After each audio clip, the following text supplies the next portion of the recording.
The Happiest Place, River City Sweethearts, written by Susan Hattler, narrated by Martha Lee. Chapter 1. When it comes to men, I'm a practical girl. Well, woman. I just celebrated my 30th birthday last month. Anyway, stars and fireworks where guys are concerned, total fantasy. I blame the movies for all that hype. After 2 failed marriages, my mom learned with hubby number 3 that lasting relationships are all about compatibility, which is why I recently signed up at Detailed Dating, a popular Sacramento online dating site. I'm going to save precious time, not to mention frustration and heartache, learning the 411 about a potential mate up front to see if we'll make it for the long haul. Museums and musicals, yes. Computer games and fantasy football, no thanks. After 6 weeks of email exchanges, I've narrowed it down to 2 prospects. Looking for love and just you and me. Both guys appear to have interests and goals compatible with mine, and our email exchanges have gone well, so I'm stoked about taking the next step in the detailed dating process by scheduling face-to-face coffee dates, separately, of course. As I typed a customer complaint report on my computer at work, I was pondering which potential mate to date first when my best friend's face popped over the cubicle partition between us. "Ellen?" Rachel's head tilted to the side and her brown hair fell against her cheek. "You got a sec?" "Sure." As she made her way over to me, I pushed my upcoming dates out of my mind, finished addressing Gilbert Watson's claim that our software program had made his laptop go wonky. I used more professional terms, of course. Then swiveled in my office chair to face her. "What's up? You can't complain about work yet. It's only Monday afternoon." Very funny. She strode to my desk, picking up my detailed dating pen, which was emblazoned with hearts, and started clicking it open and closed obsessively. I eyed her closely. Something wrong? "No." Her voice strained too emphatically for me to buy. "Everything's great. I mean, Chester's had a hard time adjusting to the move and all, but he's doing better for sure." She had recently moved into her own apartment in lieu of the rental house she'd been sharing with roommates. But, hello, what difference should that make to her pooch? Honestly, Rach, you worry too much about Chester's mental stability. He's a dog. As long as he has food and water, he's fine. Stop worrying. Pfft. She gave an exaggerated shrug. "Who's worried?" My eyes narrowed suspiciously. Something was definitely up.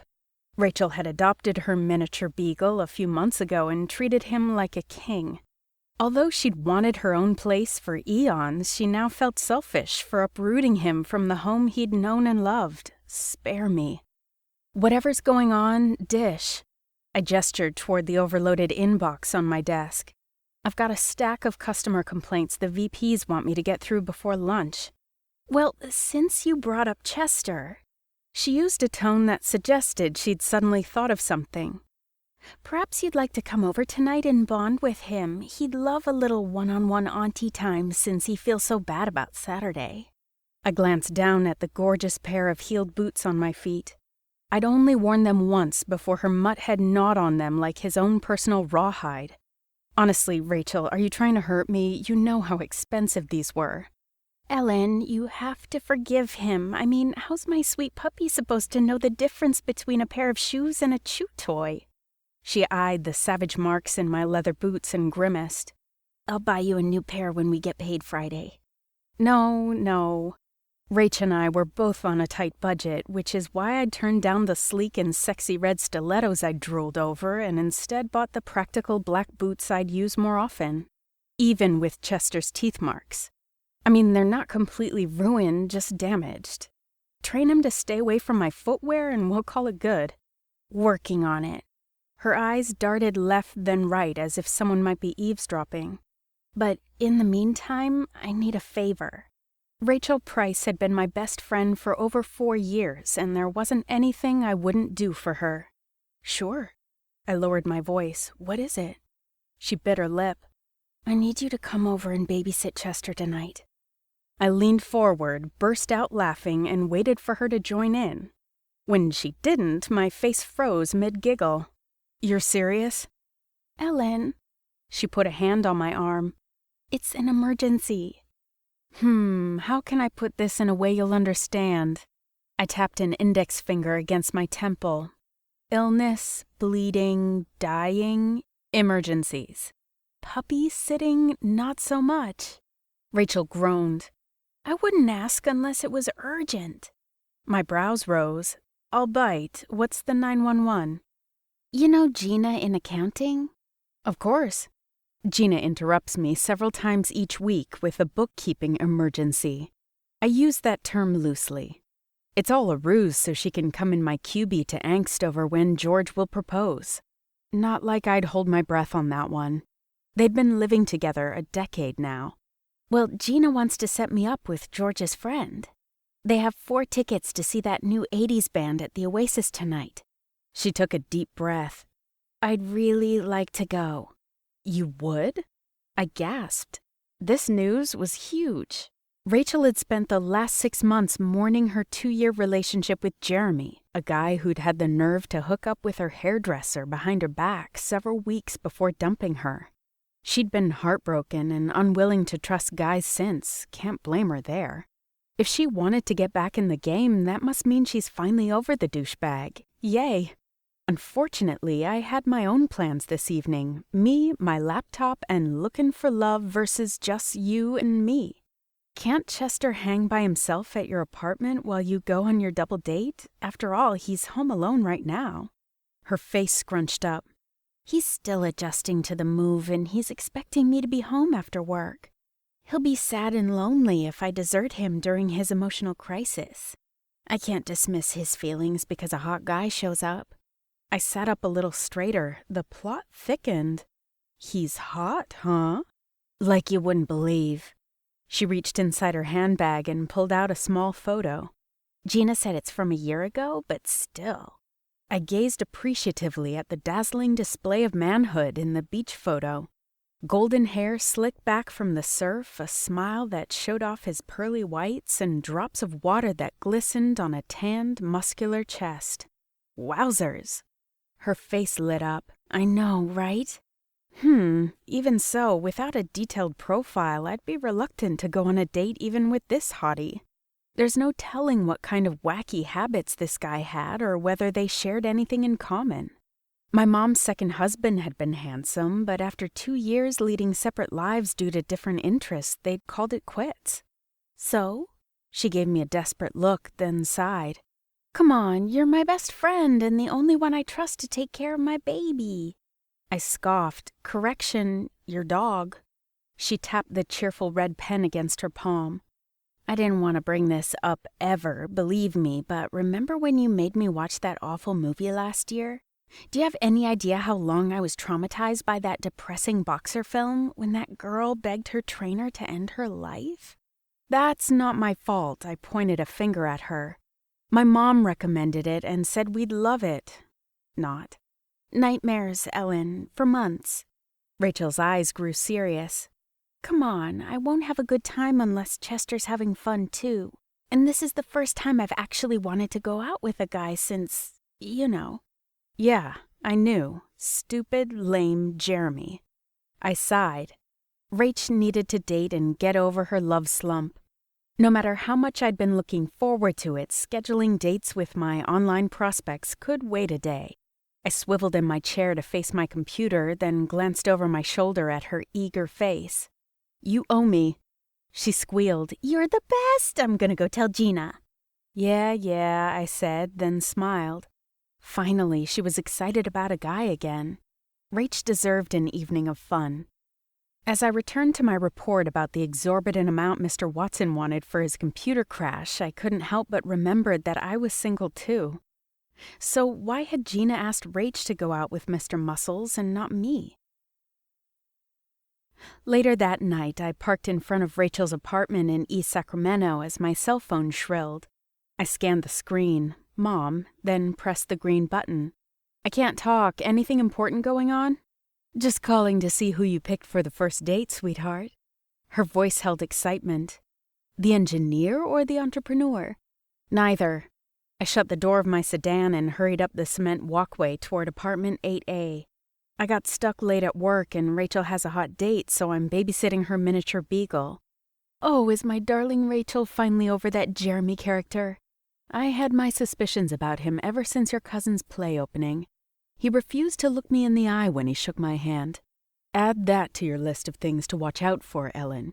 If they act shifty, they are shifty. She sighed.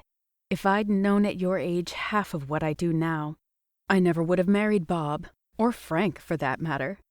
As I knocked on the brown door to Rachel's apartment, my brows furrowed. Don't forget my dad.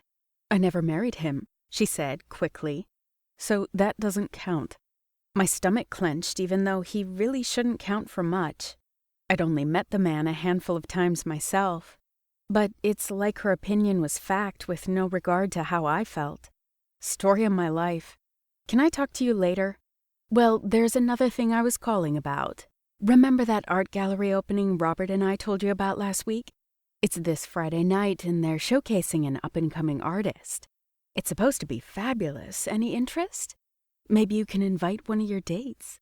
That's exactly how I want to meet a potential boyfriend for the first time. My voice held a teasing tone with my nosy mom and her new husband. It was worth a try. She chuckled. Bring Rachel then. We'll meet for dinner beforehand. Rachel's front door opened and I pointed toward my ear to indicate I was on the phone. Sounds good. I'll call you tomorrow to find out where. I told my mom I loved her, hung up, then sighed as I turned my attention to Rach. My mom drains me. She shrugged with one shoulder. What else is new? Very funny. I leaned forward for a quick hug. Want to go to an art showing with my mom and Robert Friday night? Some new artist. Since you're my savior, absolutely. She gave me a squeeze, then pulled the door shut behind us. Chester is super excited to spend time with you. I dropped my phone into my overflowing purse. I'll look forward to my Auntie of the Year trophy. Definitely. Her heels clicked across the tiled floor as she strutted into the kitchen wearing dressy black pants, an electric blue silk top, and a whimsical smile. You look fantastic, I said, giving Chester a little pat as I walked past where he lay, in his doggy bed, chewing a rope toy. Finally, his vicious canines were sinking their teeth into something appropriate. Then followed her to the kitchen, wishing I were on a date instead of dog-sitting. Thanks. She smiled, her brown eyes lighting up. His name's Dylan, and we talked on the phone earlier. He has this really deep voice and sounds super nice. I slipped onto one of her bar stools and leaned against the countertop. It'd be better to have more info on him, though. That's what I love about detailed dating. You learn what you're getting into before you invest time and energy. Only if the guys are honest in their profile. Do you know how many horror stories I've heard? That's why it's only part of detailed dating's process. It's not like they recommend marrying someone off their profile alone. I laughed. Still, online dating feels too clinical to me. She fished in a drawer, then handed me an extendable leash that had a plastic handle with blue plastic bags attached. I'm more into chemistry and a good vibe. My mouth twisted. Says the girl who's going out with some guy she's never met because he looks good without a shirt on. Touché. I took a deep breath, but my voice still cracked a little when I said, Why do you think Gina set you up with Dylan and not me? She leaned on the counter across from me and stared into my eyes. Does that bug you? I shrugged, feeling rejected, maybe a little. She grasped my hands. Sweetie, you've been raving about detailed dating for practically a month. She probably figures that's working for you, whereas I'm a pathetic mess who needs help. I wanted to laugh at her attempted joke, but my eyes filled with tears instead. Maybe Gina wasn't the reason I felt rejected. Her hands tightened around my own. Ellen, what's going on? My shoulders rose and my throat burned. I'm not sure. I was talking to my mom earlier and she mentioned Bob, Frank, and my dad. Her eyes grew large. In what context? I blinked back tears and swiped at my nose.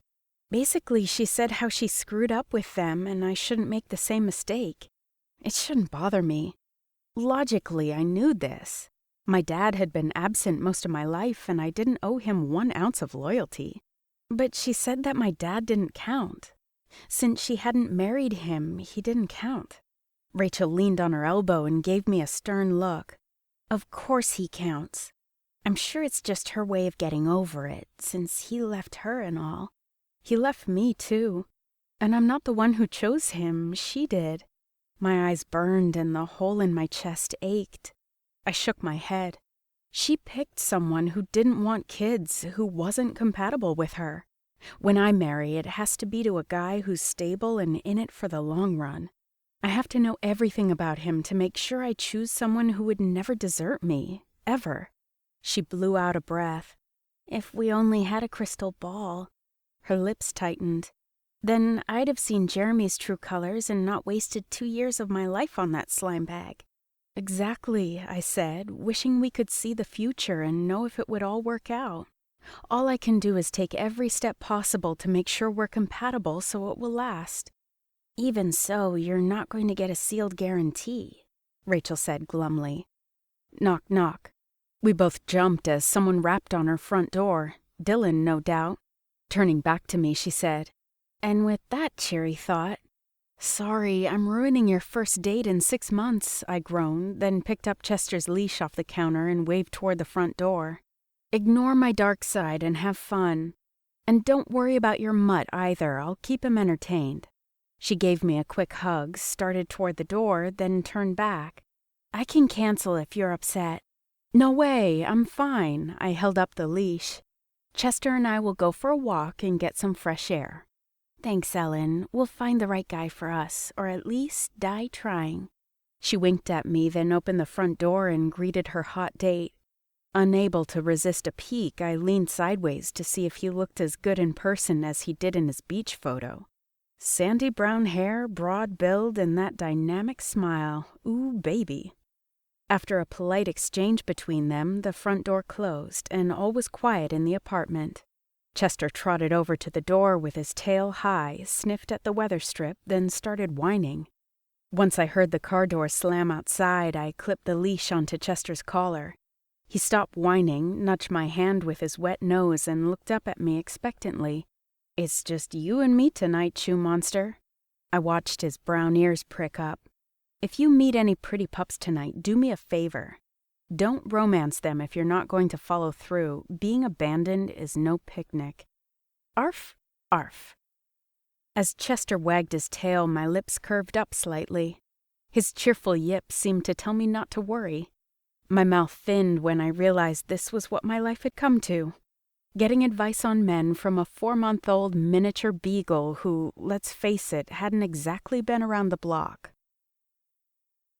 After a 20-minute walk, I arrived back at Rachel's apartment with her pint-sized dog who'd felt the need to lift his leg at practically every tree we passed. He'd even attempted to water a parked SUV's rear tire, but I'd managed to tug him away in time. I shut the front door, unhooked Chester's leash from his collar, and dropped the apartment key onto the wooden entry table. Setting my purse on the arm of the couch, I searched through the mess for my phone while vowing once again to finally clean out my handbag. Right. Once I located my cell, my stomach growled, so I raided Rachel's freezer. While waiting for my microwave dinner to cook, I propped myself onto a bar stool and unlocked the keypad on my phone. I slid my finger across the screen to see if I had any detailed dating emails. Oh, got one. "Too smart forever. From just you and me. Ellen, I've enjoyed our discussions over the past few weeks and feel that you're both witty and intelligent, an ideal combination. On my end, we've progressed through detailed dating's initial screening process, so if you're interested in the face-to-face part of DD's procedure, perhaps you are free for dinner tomorrow night. You've mentioned your affinity for chow mein, so I thought walk and roll in Old Sac might be to your liking. Would 7:30 work? Look forward to hearing from you. Craig." I gazed at the humming microwave and considered his offer. Since I'd been planning on initiating the face-to-face as well, that meant just you and me were on the same page, just as I'd expected. I liked his take charge without being obnoxious ways, too. Guys who expect their girlfriend to plan everything, I'd pass. I prefer someone who could actually pick up a phone to make dinner reservations and, if I'm really lucky, call the babysitter to watch our 2 kids. I'd been planning on suggesting a coffee date, easier for a fast getaway if needed. But he'd chosen the restaurant based on our previous exchanges and my preferences. Another point in his favor, which made up my mind. The entrepreneur would be my first face-to-face. 2 just you and me from Smart Forever. Craig, tomorrow night sounds fun. Thanks for giving in on our Chinese food debate. We'll make sure not to order anything spicy for you. Looking forward to dinner, and I'll see you at 7:30. Smiley face, Ellen. After I hit send, the microwave went ding. Perfect timing. I eased off the chair, removed a plate from the cupboard, and opened the microwave door. The smell of Alfredo sauce wafted up my nose. Yum. Heg, heg. At the unusual noise, my head whipped toward the living room, eyes scanning the room for the source of the strange sounds. Hag, hag. My eyes froze on the spot where Rachel's Snoopy-looking destroyer had apparently knocked over my purse. The contents dribbled from the arm of the couch to the seat cushions and onto the floor. The 4-legged terror stood with his mouth wide as he continued making awful choking noises. Oh no! I ran over to Chester, who backed away, somehow managing to look guilty even as he hacked loudly. I grabbed my bag and searched for what he might have eaten. What is wrong with you, dog? Have you no self-control? Hag, hag. In my purse, I pushed aside my wallet, hairbrush, and a bottle of aspirin, which I frantically examined, still capped, thank goodness. Various lip glosses lay strewn across the couch, several canine-sized holes in the plastic tubes oozing various shades of pink onto the beige sofa. Could designer lip gloss be toxic to dogs? I stared at Chester as he began foaming at the mouth. My hands flew to the sides of my head, gripping my hair between my fingers. Is he dying? What should I do? My heart raced, and I tried to take deep, calming breaths to no avail. Rachel's going to kill me. I couldn't call her, that's for sure. She would freak, and we didn't have time for that. I had to act quickly. Who could help? Oh, wait, an animal doctor. Duh. I raced to the counter where I'd left my phone and used my search app to locate the closest one. 3 blocks away, I could get there in time, at least I hoped. Hang on, Chester. I grabbed his leash, a kitchen towel, and what was left of my shredded handbag. We're going to the vet. A hair before 6 p.m., Chester and I rushed into all things furry. Ignoring the people in the waiting room, there were a surprising amount for a Monday evening. I raced to the counter, but nobody was behind it. Hello? I rang the metal bell obsessively. I need help, please. Emergency. Hag, hag. Holding Rachel's bright yellow dish towel under Chester's saliva-dripping mouth, I panicked at the morphed sounds he was making. Hang in there, dude. I shifted him in my arms, then slammed on the metal bell some more. Does anyone work here? Can I help? A male voice came from behind me. Yes, this dog got into my purse and... I paused mid-sentence as my gaze met dark gray eyes that sent a bolt of adrenaline through me. My heart flipped in my chest. Not an appropriate reaction when Rachel's dog could be dying. I think he ate something toxic, maybe lip gloss. Are you the vet? Can you give him that charcoal stuff to make him barf it up? He studied Chester's half-open mouth. Try setting him down. I'll take a look. Thanks. I knelt, still holding the towel under his mouth because, slobber all over the place. The vet dropped to his knees next to Chester and pried his little jaw open. Hick, hick. As he examined the dog's throat, I couldn't help checking him out. There was something going on behind those dark eyes that had me dying to learn everything about him. Where he was from, what made him tick, what he looked for in a girl. My pulse slammed into overdrive. Weird that the vet was wearing sweats, though. Maybe he'd finished with his last patient and was going for a run? Definitely looked like a guy who worked out regularly. Yeah, that's what I should be thinking about while my friend's dog was gagging for his life. What was wrong with me? Focus, Ellen. Can you save him? Hang on a sec. As Chester strained away from him, he reached his thumb and index finger down his throat. I think I've found the culprit. With both hands, I tried my best to hold the squiggly pup in place. Couldn't the dog understand we were trying to save his miniature beagle life? From deep down Chester's throat, he pulled out a huge glob of wet, dirty blonde hair. Yuck. "It looks prettier on your head," he said, a hint of laughter in his voice. I cringed, wrapping the mangled hair into a napkin from my purse. Well, okay, so I keep a hairbrush in my handbag, and I don't clean it regularly. How could I have known some freakoid dog would snack on it? I think you're gonna live. The guy rubbed a hand across the moronic pup's black, brown, and white head. What's his name? Chester. Relieved that he was going to be fine, I watched as the ungrateful animal wriggled away, lifted his hind foot, and scratched his ear without so much as a look of appreciation. "And yours is Dr. Henry." He reached out to shake my hand. "I'm Ellen." When I slipped my hand into his firm grasp, my insides warmed. And okay, I probably held on longer than I needed to. Snap out of it, girl. "You're the vet?" "Me? No." He stood and brushed dog hair off his pants. "We're here for dog obedience school." "We?" My heart sank and I scanned the room for his wife or girlfriend. "Kenzie and me." He gestured toward the big black lab I hadn't noticed hiding under a chair. "Found her wandering by the side of the freeway last month. She was skin and bones. I called the local shelters and checked the newspaper, but nothing. Someone must have dumped her." "That's too bad." Her weight seemed healthy now, thanks to her new owner. Compassionate and perhaps single? No ring, but he could be dating someone. Or two someones. Or 5. Too many unanswered questions. Despite my attraction to him, I reminded myself why I'd signed up for detailed dating. So they could ask all the hard questions and I would have the answers. All I had to do was check a guy's profile to see if he was A, single and dating, B, single and looking for an exclusive relationship, C, single and looking for a casual relationship, aka hookups.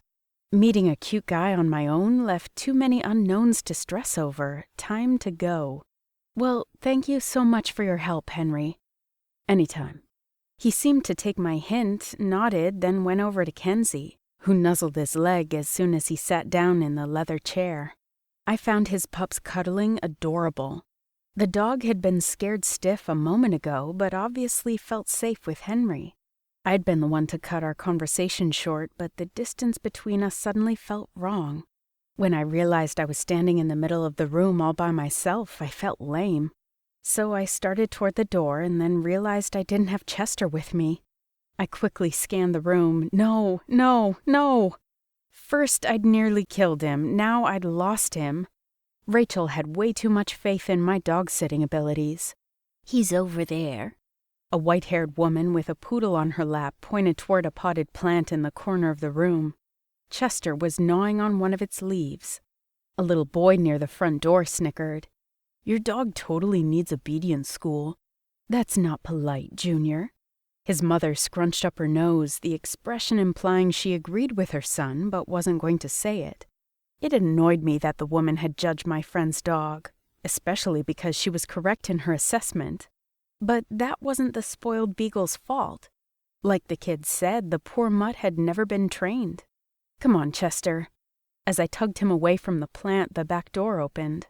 A young blonde wearing pink velour sweatpants with a matching zip-up hoodie stepped into the lobby checking her clipboard.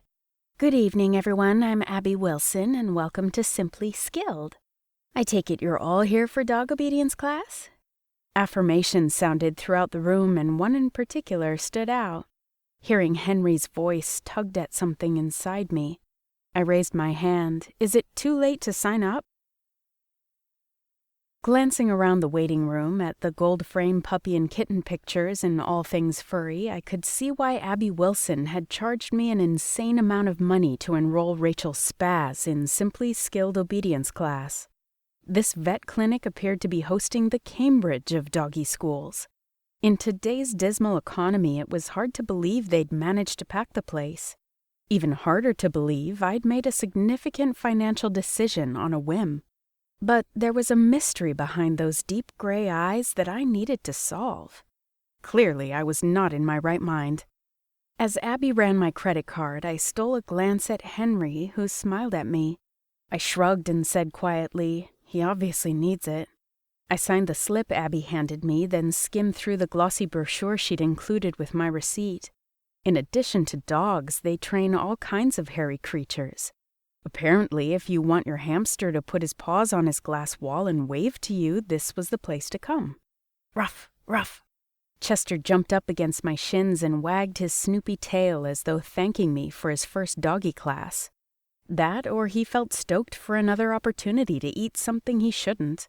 We'd see if this class could cure him of that urge. Abby strode to the center of the room and told us her resume. Although I could feel Henry's gaze on me, I kept my eyes glued to the perky woman and tried to play it cool. Because, hello, I'd just met the guy and already I'd blown a designer pair of shoes worth of moolah because I was wondering if Henry had felt the same, what did Rachel called it? Chemistry and vibe that I did with him. Abby clapped her hands and threw a fist in the air. When we leave at the end of the 4-day session this week, your beloved pet will understand the basic commands: sit, stay, and heel. Plus, on Thursday, our last day together, we'll work on a special individual skill of your choice that you want your furry friend to master. All I wanted to master was more time with Henry. Although getting this mutt to stop eating my stuff would be an awesome side benefit. Abby's blonde ponytail bobbed as she waved her hand over her shoulder. Let's come back and get started. Out of the corner of my eye, I saw Henry rise from his chair.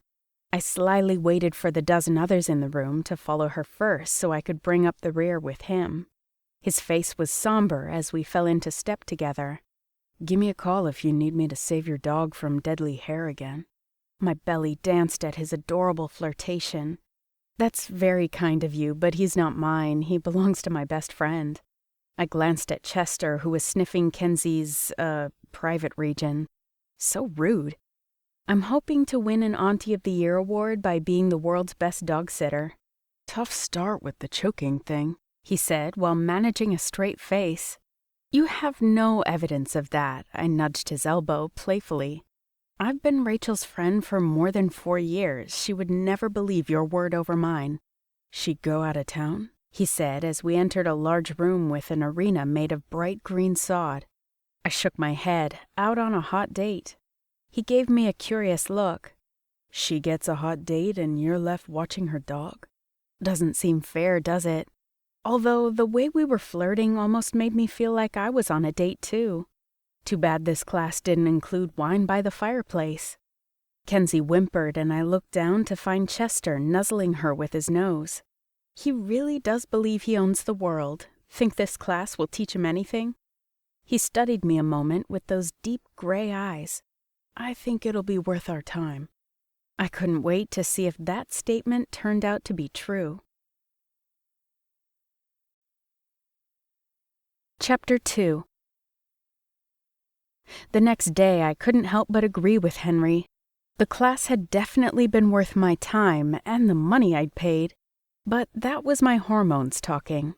I told myself to be more practical, even as the man on the phone, Gilbert Watson, gave me an earful on how our financial software program was to blame for his computer woes. "Sir, if you would listen to me," I tried interjecting, but he talked over me, trying to talk over him. "My laptop worked perfectly before. Now it's slow. Sometimes it even shuts down on me. Big business is out to screw the innocent, unsuspecting customer, and I will stand up for my rights. My wife totally agrees with me about this," he said. Considering I didn't know his wife, that really didn't matter, but as he took a breath, I jumped, hoping to chill the man out. "We're a small business, Mr. Watson, and I assure you—" No use. The dude had zero interest in a two-way conversation. He wanted to vent. As a customer service rep, I should be fine with this, but after only 2 hours of sleep, I was not in an emotional place to hear his diatribe on the evils of capitalism. And I hadn't spent the remaining 6 hours of my night tossing and turning with thoughts of Chester in my head. No, I'd been obsessing about the guy who'd saved him. When I'd gone to bed at 10 o'clock, I'd snuggled into my pillow and pictured the way Henry Holbrook III, I'd managed to find out his full name if nothing else, had smiled at me every time I'd made a joke during dog school. Normally I took class, any kind of class, seriously. I'm an A student, fine, A-B+. But yesterday evening all I could pay attention to was Henry. And that had been true even after I'd gone to bed. Actually, it had been more true. Then I'd thought about my date with Craig and reminded myself I hardly knew anything about who Henry really was. More importantly, I didn't know if we were compatible. I mean, he had a dog and I didn't. I'd never owned any kind of animal, actually. Hairy things shed a lot, and I kept my townhome immaculate. Did he own a home? Did he live in the area? If so, did he plan to stay in this area? What did he do for a living? And did he like to travel? If my mom's marriage history had taught me anything, it was that relationships won't last if your life goals and interests aren't in line. Everyone knows the more conflict, the more arguing. I'd heard my mom and hubby number one get into heated discussions repeatedly, and not a shocker, they had zilch in common. I mean, did I want to end up like my mother? Mentally deleting her child's father from her love list? Absolutely not. If she'd done her proper homework, she would have known he didn't want kids. And that one should always double up on birth control. Mr. Watson, I managed to get out when he'd paused for a breath. Why don't you bring your laptop to our office and I'll have our service guys take a look at it, free of charge, okay? It wasn't the thousands of dollars he wanted for a new laptop, but it was all I could do. Thankfully, he accepted. After listing his agenda for the week, a doctor appointment Tuesday, taking the car in for an oil change Wednesday, and a waxing appointment on Thursday, I didn't ask the details and really didn't want to know, we agreed that he would come into the office before lunch on Friday. I hung up the phone, dropped my head on the desk, and moaned. "Tough phone call?" Gina stood in the doorway of my work cubicle. I rolled my head toward her so that my ear was on my forearm. Tough night, tough call, tough everything. That's deep. She came up next to me, leaned her petite frame against the small filing cabinet by my desk, and gestured toward the cube next to me. So I guess you're not in the mood to hear about Rachel and Dylan, then? That had me sitting up fast. I left her apartment after 10 last night, and she still wasn't home. I wiggled a finger in the direction of my adjacent cubie. And obviously she hasn't come into work yet. Don't get ahead of yourself. Gina put a hand on my arm and leaned toward me conspiratorially. Dylan was the perfect gentleman. Rach just overslept from staying out late. So? Gina came over and fiddled with one of my many detailed dating pens, seemed lost in thought for a few moments, then shook her head as if to snap out of whatever she'd been thinking. The Oasis had a new band playing last night and they totally rocked. George and I hung out with them until almost midnight when Dylan and Rachel went out for coffee. And according to George, Dylan didn't get home until after 2. Wow. I hadn't pegged Mr. Beach Hottie as a big conversationalist. Good for Rach. Yeah. Gina set the cherry red pen back on my desk and gave me a sad look. Watch it work out between them. They could be married before George even proposes. My heart went out to her since it really did seem like George was proposal challenged. Gina, talk to him. Ask him where it's going. I have. Maybe it's time again. She gave a forced smile. How are things in the detailed dating world? Great, I said, mentally reminding myself I was supposed to be excited about my face-to-face tonight. I'm taking Rachel's pooch to doggy class after work, then I'm meeting one of the guys for dinner. Gina raised an eyebrow. You're taking Chester to dog class? Why? The image of deep gray eyes, framed with dark lashes, popped into my head, but I ignored that and lifted my foot onto my desk. See what her mutt did? Gina glanced at the marked-up boot and shook her head. Ouch, those were cute, too. My mouth turned down. I'm determined to get my money's worth out of them. That's big of you to take Chester to obedience school, but I have to say I think it's a lost cause. She paused, probably thinking the same thing I was. That George was a lost cause, too. Well, I'd better get back to my desk. Have fun on your date. Thanks. I waved to her, then turned to my computer and pulled up the detailed dating website. A few keystrokes, plus the click of my mouse, and a picture of Craig displayed on the screen. He was a handsome man, for sure. Plus, we both liked skiing, boating, traveling, wanted at least 2 kids, maybe 3, had similar political views, and sounded compatible. So why was I more into taking Rachel's pampered pup to all things furry than a date I'd been screening for almost 6 weeks? Intense chemistry shouldn't trump compatibility if I wanted a lasting relationship, which I did. I closed out the screen, drafted a message to our service department, setting up Gilbert Watson's appointment on Friday, and hit send so hard the key nearly broke. I would not make the same mistakes my mom had with my dad and pick a guy just because he made me go weak in the knees. No, I wanted a marriage that would last for life, which meant choosing a guy who makes the most sense logically. Tonight, I'd enjoy my first face-to-face, even if it killed me. I rapped my knuckles on Rachel's apartment door half an hour before the Simply Skilled class started. Rachel's front door flew open and she stared at me. I got your message that you're coming to pick Chester up. What gives?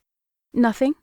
Since I couldn't make sense of my irrational feelings, I so didn't want to talk about them with her. I just want to borrow your dog. Is that so wrong? Chester, come here, little poochie. Rach blocked my path with her arm. Last week you didn't even know his name. I'm officially scared. Aha! Her little maniac was curled up by the heating vent on a bone-shaped doggy bed. His big brown eyes widened as I approached. Auntie's gonna take you to obedience class. Yes, I am. Rachel knelt down protectively over her dog. This is about my going on a date with Dylan, isn't it? You're feeling left out because Gina asked me instead, and so you've snapped. Pfft. You think I want that 6'1" surfing dude who looks like he works out 12 hours a day? You can have him. I brushed my hand through the air. You know me, I'm not competitive. Says the girl who nearly took my hand off at a company picnic 4.5 years ago. It was the last piece of cake and I saw it first, I shot back. Maybe I just want to teach your mutt some manners, lest he try to munch on any more of my shoes. But, Rachel stammered, you hate dogs. Remembering the way Kenzie had nuzzled up to her rescuer's leg, my mouth dropped open indignantly. I do not. She stared at me, and I stared back. She kept her eyes on mine and turned her head suspiciously. I mirrored her look. Then she gasped. You met someone who signed up for this dog class, didn't you? Fess up. My body froze. No, You are using my sweet baby as a man magnet. She gestured toward Chester, who nearly jumped off his bone bed when she shouted. For your information, I took your crazy woofer to the emergency vet yesterday because I thought he was dying. Her face went white and she threw her hand over her heart. What? Oops, wrong thing to say. It wasn't my fault, all right? He attacked my purse while I was heating up my dinner. He ate almost everything in it, including those new lip glosses I bought at the mall the other day that the sales lady said went perfectly with my fair complexion. And he nearly died? You were supposed to be watching him.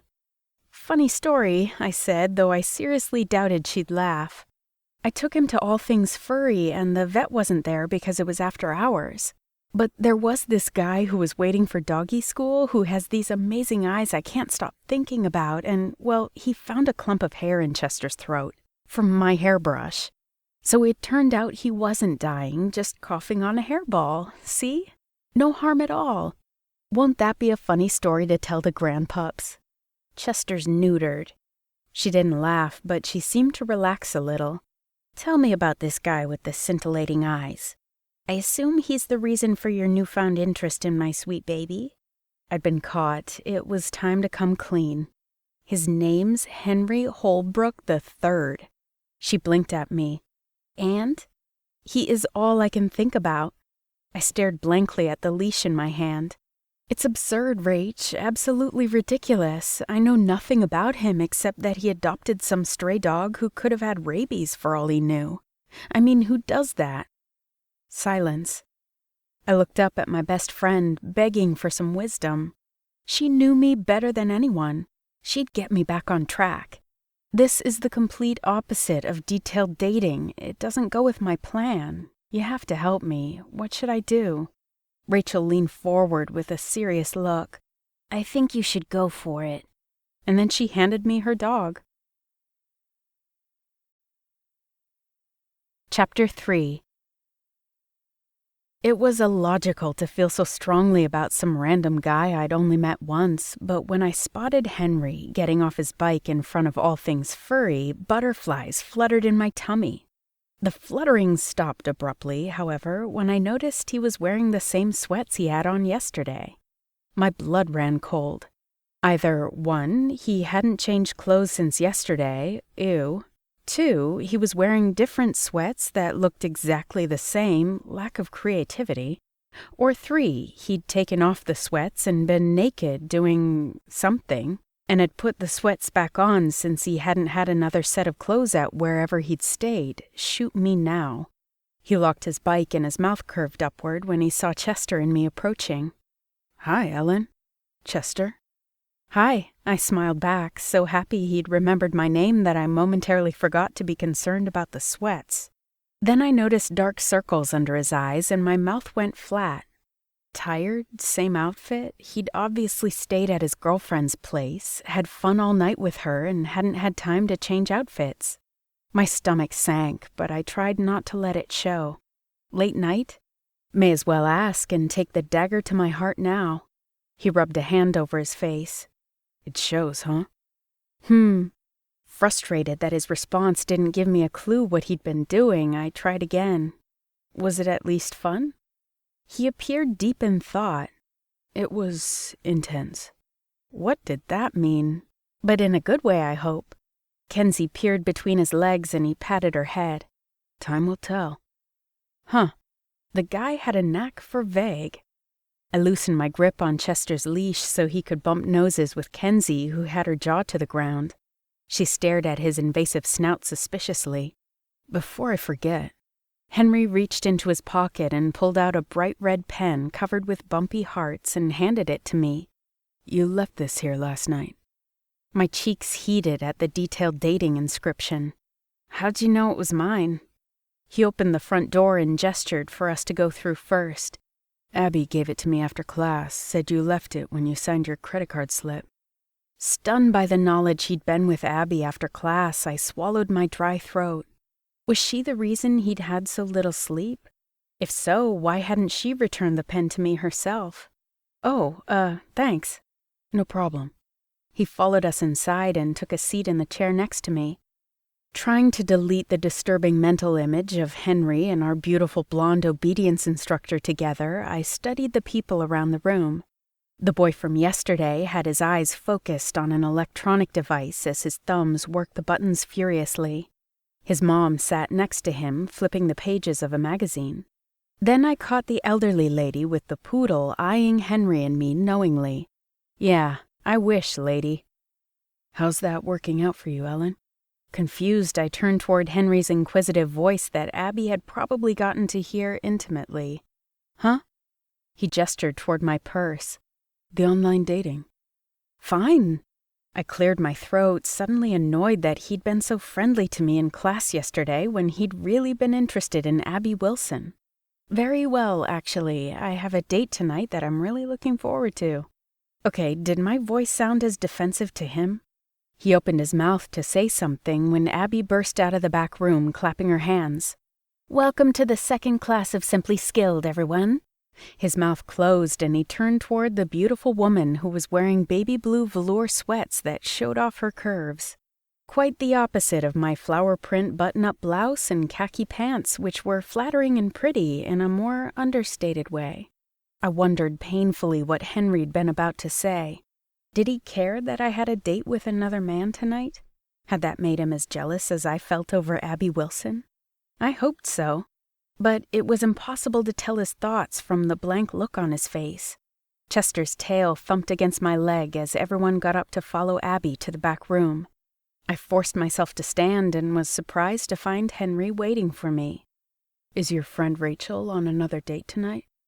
I shrugged. Not sure what her plans are. Ah. He nodded. You're volunteering on your own tonight, huh? Still going for that Auntie of the Year award? I took a step forward, but my hand jerked backward when the leash resisted, so I checked behind me. Chester, it turned out, was smacking his mouth like he'd just licked something off the floor that had stuck to his tongue. Gross. Something like that. I shook my head at the canine garbage disposal. Was there anything this mutt wouldn't put in his mouth? Henry waited for Chester and me to go through the doorway of the training arena.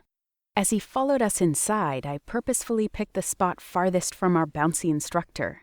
To my surprise, Henry and Kenzie chose the spot to the right of us. "Yesterday you taught your dog how to sit." Abby's voice rang out enthusiastically, her facial expressions animated.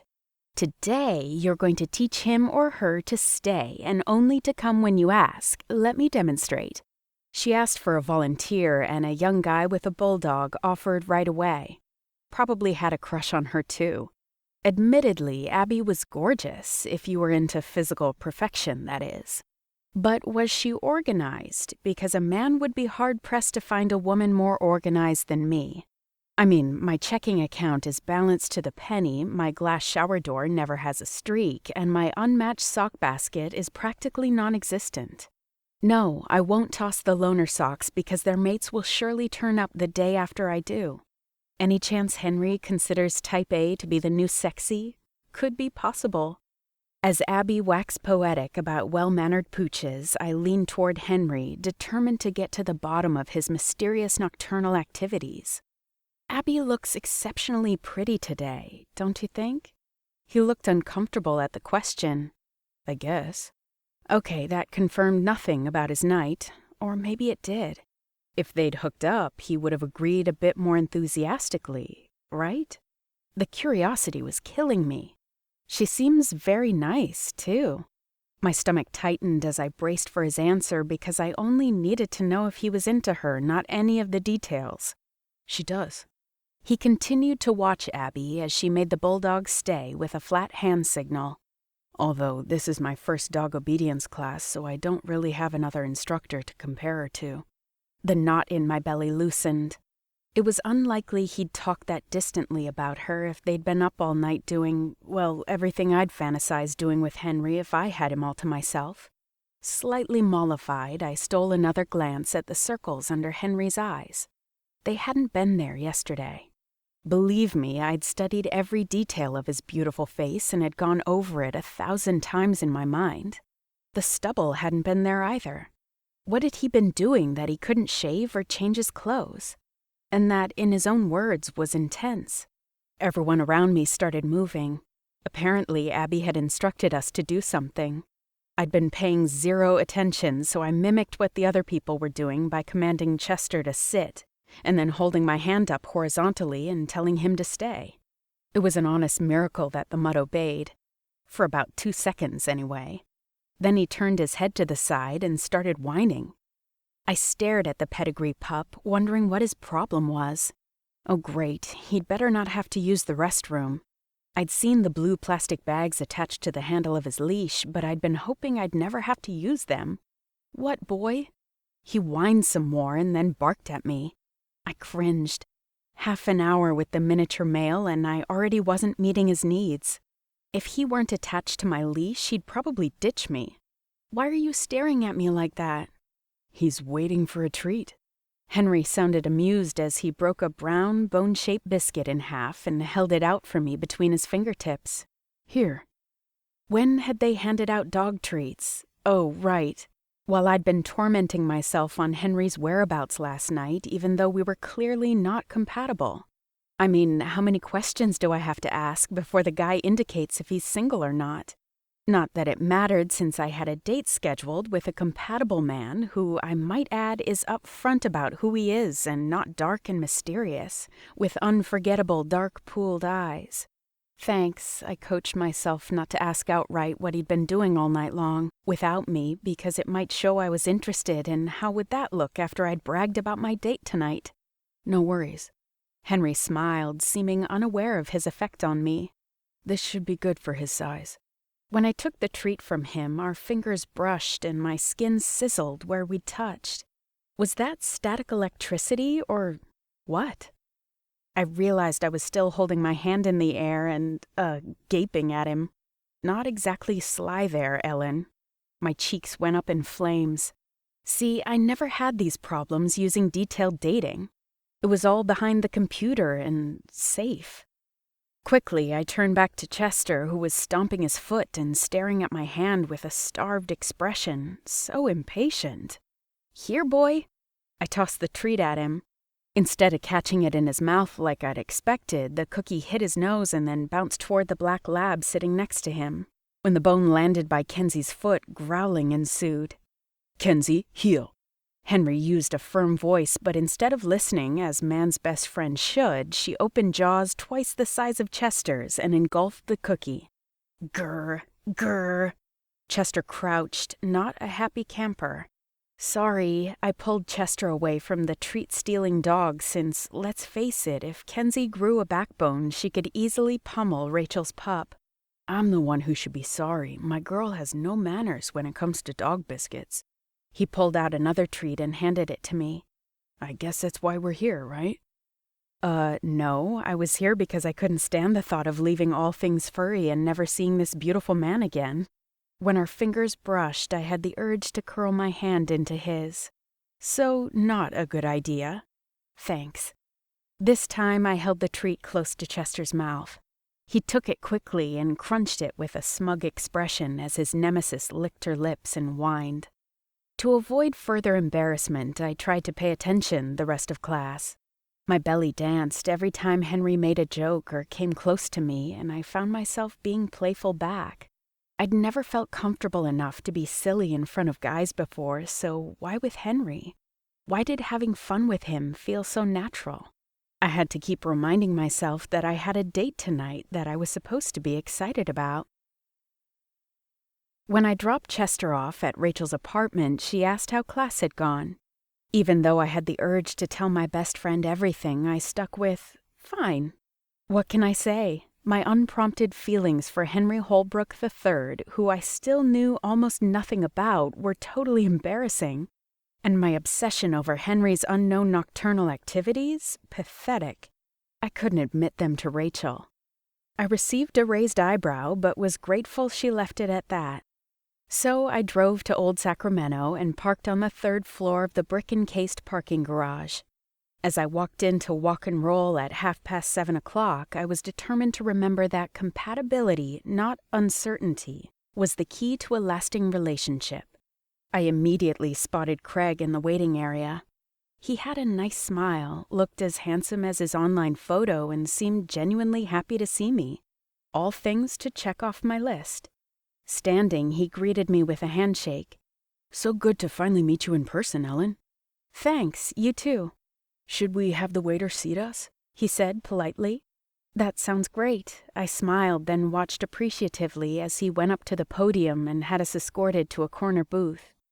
Craig was pleasant, polite, and a solid choice. Exactly what I was looking for. I breathed a sigh of relief. It was good to be back in my comfort zone. After browsing the menu, we ordered several dishes to split, and then I sat back in my seat. I can't wait to hear what you think of Chinese food. It's hard to believe you've never tried it. He set his hands on the table, laced his fingers together, then met my gaze with a considerate expression. I'm not as adventurous as I'd like to be when it comes to trying different cuisine, which is not to say I'm close-minded or not interested in other ethnicities. He cleared his throat. It's just that I tend to go to the same restaurants and order dependable items on the menu.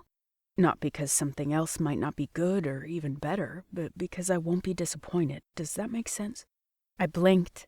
In all the dates I'd ever been on, I'd have to say that I'd never met a man that communicated this well. It was refreshing. It makes a lot of sense. Thanks for sharing. He seemed relieved. I'm glad you understand. I'll admit my affinity for repetition has been a bit of a problem for me in the past, but it's something I've recently come to realize is a flaw, and I'm working on it. Okay. My eyes widened as I had the sudden feeling I'd invaded his private therapy session. So we agree, Chinese is good. Trying new things can be good. And conversation had taken a nosedive. It's invigorating to talk to a woman who is empathetic. He pulled out a little notepad from his pocket and crossed something off. I feel that empathy is important in a relationship, don't you? I think so. I mean, yes, I suppose. Had he scratched the word empathy off a checklist? I wanted to snag his pad and see what else he had on there. The waiter brought our dishes to the table, and Craig nodded and thanked him. I smiled and murmured an appreciative remark, and then Craig drew another line across his pad. So far, Craig was an excellent communicator, had good manners, and apparently had some kind of list he was keeping to, rate our date? Allow me.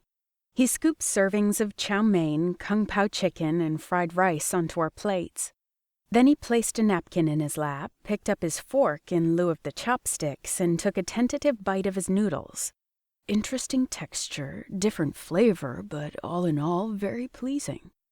I stuffed a forkful of chow mein into my mouth, considered an evaluation of my own, and came up with nothing. It was Chinese food, after all, not a work of art. He swallowed and gestured with his fork. What do you think? I'd never been to Walk and Roll before, but it tasted like normal Chinese food to me. It's good. Okay. He nodded, then moved his head back and forth as if in thought. How would you say it compares to other Chinese restaurants you've been to? Is this pretty average or exceptional, perhaps? If I were going to try another Chinese restaurant, would the chow mein taste similar to this one, or does Walk and Roll have their own spin on the dish? Come on, Craig, I'm a customer service rep, not a professional food critic. I started to laugh, then realized he wasn't joining in. Oops, cracking jokes must have carried over from doggy class and weren't flying as well here. I know you're not a food critic, you work for a software company. His voice held a defensive tone. But I value your opinion, and you certainly have more experience than I do in this area. Why did chow mein have to be a serious topic? But that should be fine, right? I mean, he asked my opinion because he valued my thoughts. Even though he's known me all of 20 minutes. Well, plus a month or so of email exchanges. And wouldn't most women find it gratifying to have a man communicate this much? I mean, how many times had my girlfriends and I complained that men never say what they're thinking? And here Craig was actually doing it. So why was it so freaking annoying? I set my fork down and leaned forward. I'd say it's average chow mein. It's good, has all the right stuff, but I've had better. Really? Where? His notepad was in his hand again. I'll be sure to take you there next time.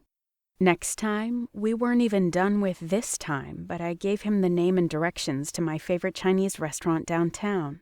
Then I vowed to chill through the rest of the meal because he really was a nice guy.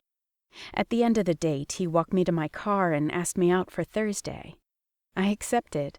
So the guy had a list. I did too. And he was meeting all of my compatibility requirements, so what kind of hypocrite would I be if I didn't go out with him a second time? Still, something nagged at me and I couldn't figure out what. I guess that's why I went home, logged on to the detailed dating website, and sent the following email to my second dating prospect. To Lookin' for Love, from Smart Forever. Jeff, judging by our emails over the past month, we sound very compatible. Would you like to meet for coffee tomorrow night? Ellen, a.k.a. Smart Forever. Less than 10 minutes later, I got the following reply. To Smart Forever, from Lookin' for Love. Hi, Ellen. Name the time and place. I'll set a red rose on the table so you'll be sure to recognize me. Looking forward to it. Jeff. Me too, I'd written back, wishing it was really true. In my mind, what I was really wishing for was a date with Henry. Chapter 4. The next evening, Chester and I walked into All Things Furry just before 6. The place was packed as usual. My eyes scanned the room until they landed on Henry's. Even though I told myself he was all wrong for me, my tummy did a little dance. Henry smiled and gestured to the chair next to him as if it were natural that we'd sit together. I joined him, secretly thrilled he'd saved a seat for me. Kenzie hid behind Henry's legs but peeked out to look at me. Hi, Kenzie. I reached my hand out slowly, but she ducked back under the chair. It's okay, girl. Don't take it personally. He nudged my knee with his own. The only way she'll come to my grandpa is if he has food in his hand. Henry appeared exhausted again, but I jumped on the opportunity to learn more about him. Do you visit your grandfather often? We pop by several times a week. He ran his hand under Kenzie's muzzle. See what he and Gran are up to. So sweet. My heart melted a little more. You must be close. He nodded. As close as we can get since they raised me. The air felt heavy between us. And your parents? He continued rubbing Kenzie as he spoke. They died in a car crash when I was 6. A chill ran through me. I'm sorry to hear that. Thanks.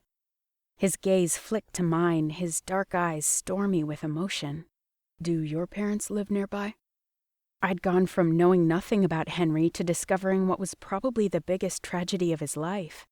We'd sped from 0 to 60 in under a minute, and I didn't know how to downshift, so I replied. My mom lives about 20 minutes away in Land Park. My dad has been non-existent since my college graduation. He wasn't around much before that, either. My chest ached, as it did any time I talked about my dad. One of the many reasons why I rarely did. His gaze held mine, telling me he understood the pain I felt. You and your mom are close? Too close. I laughed. She's constantly causing me to go over my cell phone minutes. Guess I need to up my plan. I'll add that to my to-do list. He winked at me, along with cleaning out your hairbrush. I loved his teasing. My purse is sacred. It's the only place I allow chaos in my life. I leaned my shoulder into his jokingly. Besides, Chester took care of that for me already, remember? Yes. His face grew serious. I remember. Although the room was crowded with chatter, everything fell silent, as if the two of us were alone with a physical cord pulling us together. In a few sentences, it felt like we'd shared everything. The feeling overwhelmed me. Evening, everyone! Abby marched out in red velour sweats, and her blonde hair tumbled over her shoulders. Great to see you all. Let's hit the arena. Although Abby's cheery voice rang throughout the room, Henry kept his gaze on mine. Ready? It felt like a loaded question, and I answered it honestly. Not in the slightest. After class ended, Henry and I chatted outside about the pups and what they were learning, Kenzie coming out of her shell, Chester not a thing. I had to tear myself away since I, had a real date I was supposed to be on in a few minutes. I rushed to drop Chester off so I wouldn't be late meeting Lookin' for Love at the coffee shop. Jeff and I had emailed again a couple of times to clarify timing and how to recognize each other. Although I saw the red rose lying across a bistro table as agreed, the man sitting there wasn't looking for love. It was a guy who could possibly be looking for love's distant, not-as-good-looking cousin, but why would he be here? Maybe Jeff couldn't make it and sent his relative to tell me? Which would be pretty, odd. I approached the table slowly. Hello? His head jerked up from his cell phone screen. Wow, you're even prettier in person, Ellen. My brows drew together in confusion. And you are who? Jeff Bent. He stood, shook my hand, then gestured for me to take a seat. I know what you're thinking, but let me explain. First, these are for you. Keeping my purse on my shoulder, I dropped into the wooden bistro chair as the man claiming to be Jeff handed me a dozen red roses. Thanks, Jeff. Due to the sadly hopeful look on his face, I accepted the bouquet, even though it dawned on me that he'd falsified his photo. You're welcome. He flushed, bowed his head, then met my eyes. The picture I posted on Detailed Dating is actually of me, I swear. I just used a photo editor to make myself look more how a woman would want me to. Okay, his admission tugged at my sympathetic side. It did. But I wasn't going to let him off the hook. You've covered the way you think a date would want you to look, but how honest would she want you to be? He looked confused. I don't follow you. There's zero chance of this going anywhere. Any possibility went out the window when you put up that phony photo. I watched his shoulders slump. A good relationship can't come out of deceit. His brows came together. But I'd never get a date with a girl like you otherwise. I thought of Henry, his beautiful gray eyes, and my insides warmed. Admittedly, every girl probably wouldn't find him as sexy as I did. He didn't have that model look like Dylan that made him universally hot, but I felt so attracted to him it was hard to think straight. Surely someone would feel that way about the man across from me. That's an absolute and total cop-out, Jeff. I stabbed my index finger on the table as I made my point. Besides, why would you want to be with someone who wouldn't want to be with the real you? The look on his face told me he'd never considered that. You could be a nice guy. In fact, you probably are. I sighed, tightened my doggy-mangled purse on my shoulder, and stood. So I'll give you some free advice. Put up an authentic photo of yourself, be honest with any potential date, and don't settle for someone who doesn't want you for exactly who you are. He nodded to me. I'll try. Thanks, Ellen. You're welcome. The last of my irritation melted away, and I turned to leave. Best of luck. Before you go, can I buy you a coffee? When I gave him a skeptical look, he raised his palms. Just as friends. Deciding he was a decent guy with a few insecurities, I sat back down. Sure. Jeff ordered at the counter, returned to the table, and began fiddling with his stir straw. He appeared lost in thought as he twirled it again and again. I sipped my latte and the hot liquid rolled down my throat. Something wrong? What you said before? About a person liking me for who I am? He bent the straw, then straightened. There's this girl. My neighbor, actually. A smile played at his lips. I've been wanting to ask her out for a while, but my brother thinks she's out of my league. Nice sibling. No wonder Jeff was insecure. Really? I think about her a lot. Do you think she likes you back? My voice had an encouraging tone. You know, likes you exactly the way you are? I'm not sure. She offered to help me with my laundry last week. Yesterday, she stopped by to see if I needed anything from the store. She smiles a lot. Sounds like she's got it bad for you. Wait, he liked her and she felt the same, but he didn't ask her out? It made no sense. Don't let your brother's negativity influence you. Ask her out. He fingered his straw. But Sean, my brother, fell hard for a girl last year. When he built up the guts to ask her on a date, she laughed in his face. It crushed him. Wow, that's a shame, I said, thinking how brutal that girl had been, with lasting effects on Sean and now his brother. Jeff, you can't avoid asking her out because some other girl was rude. Just because it didn't go well for Sean doesn't mean it won't go great for you. Every relationship is different. You should follow your heart and give this person a chance. His eyes lit up hopefully. You think? Absolutely, I said, excited for him and nervous for me. I'd given him such optimistic advice when all my life I've favored the practical approach. What was happening to me? He smacked his palm on the table and nodded. All right, I'll do it. Good for you. My mouth curved upward even as I realized something had changed inside me. We talked for a bit longer before I thanked him for the coffee and headed home. The entire drive, my words echoed through my mind. Every person is different. You should follow your heart and give this person a chance. Maybe I ought to take my own advice. Maybe things would be different for me than they had been for my mom. As with every night since I'd met him, I went to sleep thinking of Henry. This time I didn't force my thoughts away. Instead, I let my dreams run wild. As I drifted off, a smile spread across my face as I pictured a white dress, 2 beautiful children, and a life filled with laughter. Chapter 5.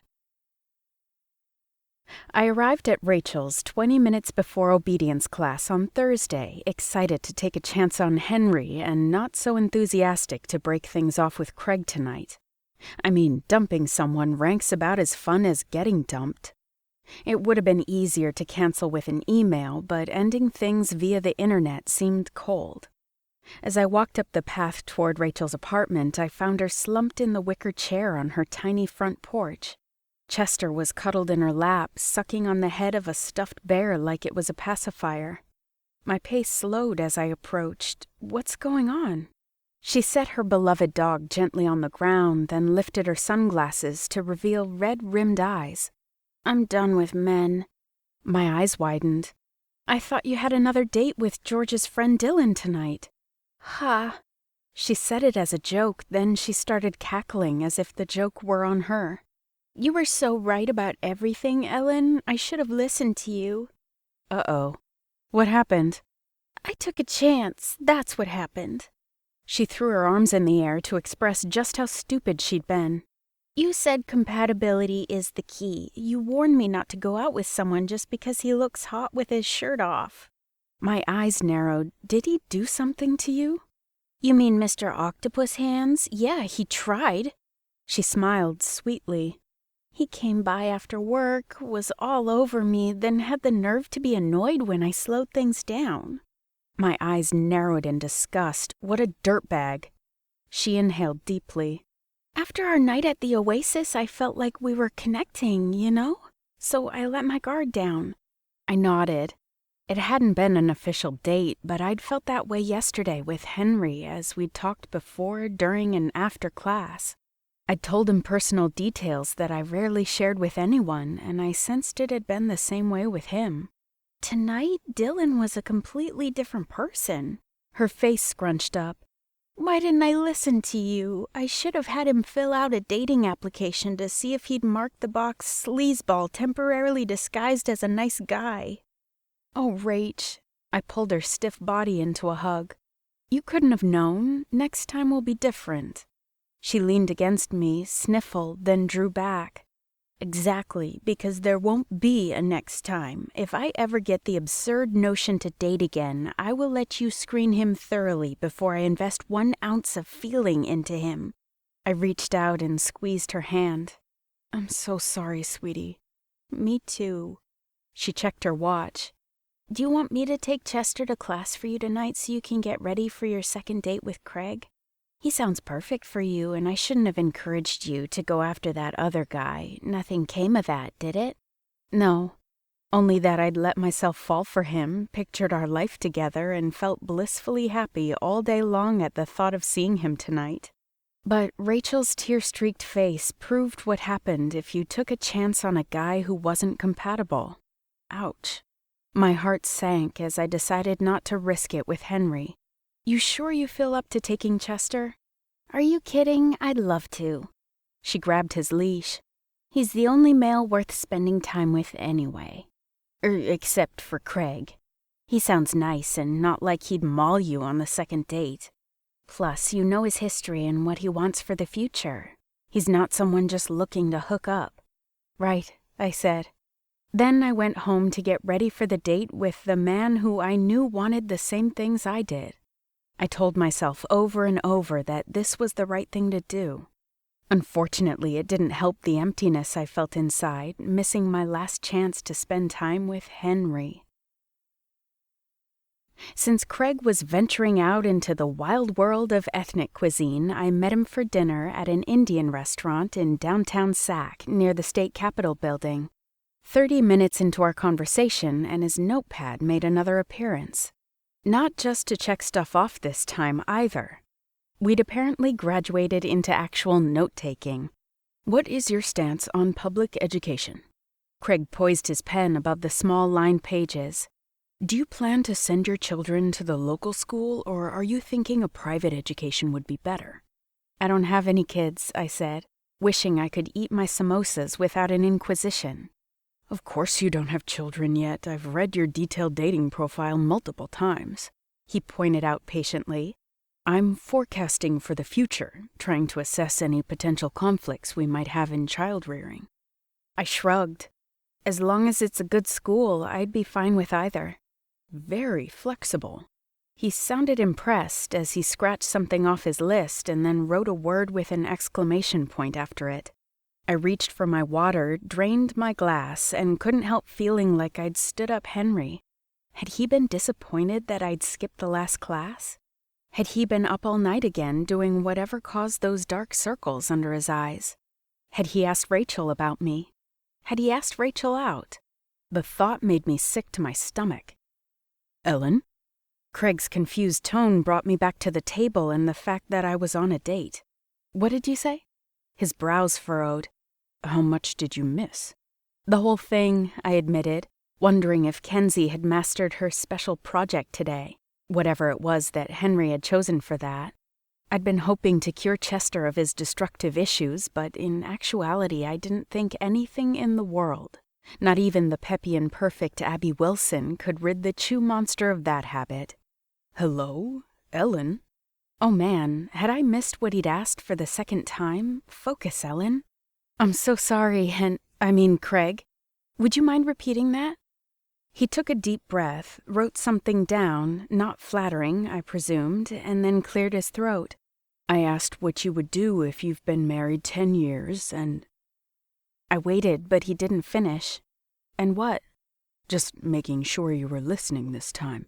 He seemed relieved that I had been. If you've been married 10 years, your husband was in an automobile accident, through no fault of his own, mind you, and he became crippled. A horrible image popped into my head of Henry riding his bike and getting hurt by a speeding car. I flinched. That's a terrible thought. He lifted his fork, eyed his masala suspiciously, then set it back down again without taking a bite. Unfortunately, we can't predict what life will throw at us, but I think it's helpful to know how you would handle something that tragic. The thought of Henry losing the use of his legs made me ill. But he'd survived losing his parents, and I knew in my heart he could survive anything life might hand him. When I get married, it will be for better or for worse. If there's a worse, I'll do everything in my power to help my partner. I completely agree. Craig smiled, then made a check mark in his notes. What are your thoughts on... I'm sorry, but this isn't working. I signaled the waiter for our check. Holding the pen between his fingers, Craig scratched his temple. Did my scenario upset you? No, yes. I splayed my hands on the table and leaned forward. This is only our second date, and you're asking me how I'd handle a horrible accident if we were married when the truth is we don't even know each other yet. What do you mean? He unfolded what appeared to be my completed detailed dating questionnaire and gestured toward the pages in his notebook as if to prove the point.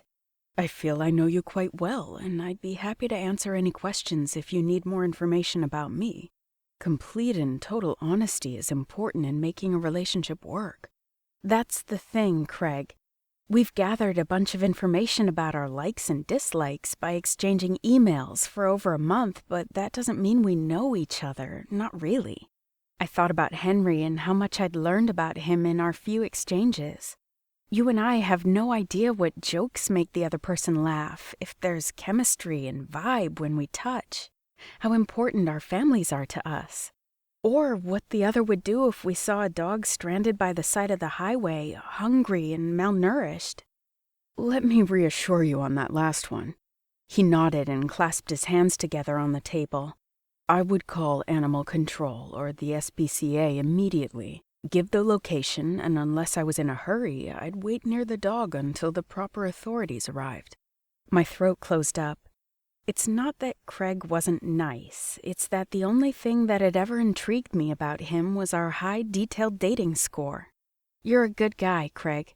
As the waiter was about to set the bill on the table, I handed him my credit card and couldn't believe what I was about to say to my perfect match. We're just not compatible. His eyes went wide and his mouth hung open a little. We're not 100% sure, but we have potential that's worth exploring. Look here. He opened his notebook, pulled out our profiles, and showed me a number at the top of the paper that read 98% match. Then he flipped to the last page of his notes where he drafted some kind of spreadsheet and pointed to the line at the bottom.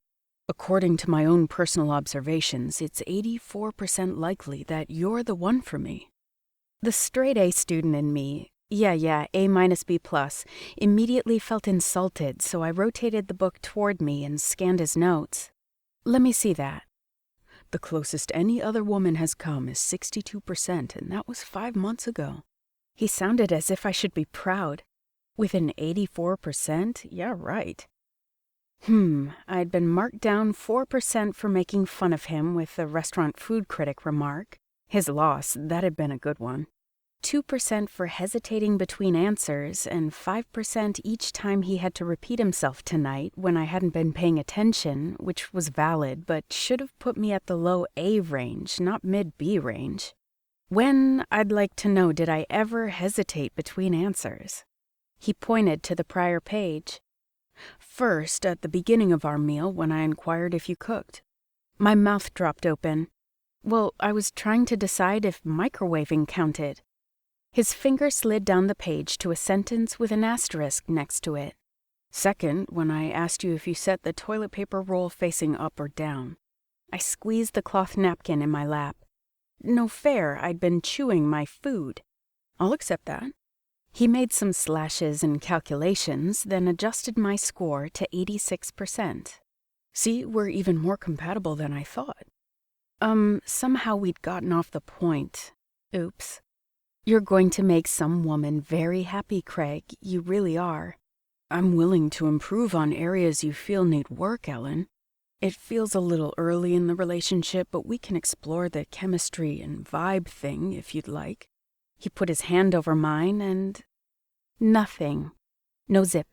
No spark. And no wonder. He wasn't Henry. I patted his hand, then signed the credit card slip the waiter had set down. The truth is, Craig, on paper, it does read like we're compatible. And I can't explain it other than to say I know in my heart that we aren't. He bowed his head a moment and then nodded. I certainly appreciate your honesty. Thank you for getting the check. You're welcome, I said as we both stood. Best of luck to you.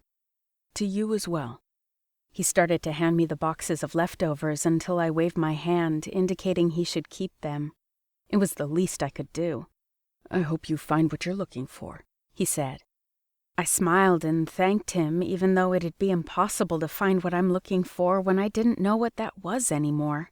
I'd wanted someone compatible, and even with a 98% match, the lame 86% doesn't count. From detailed dating, all I could think about was Henry.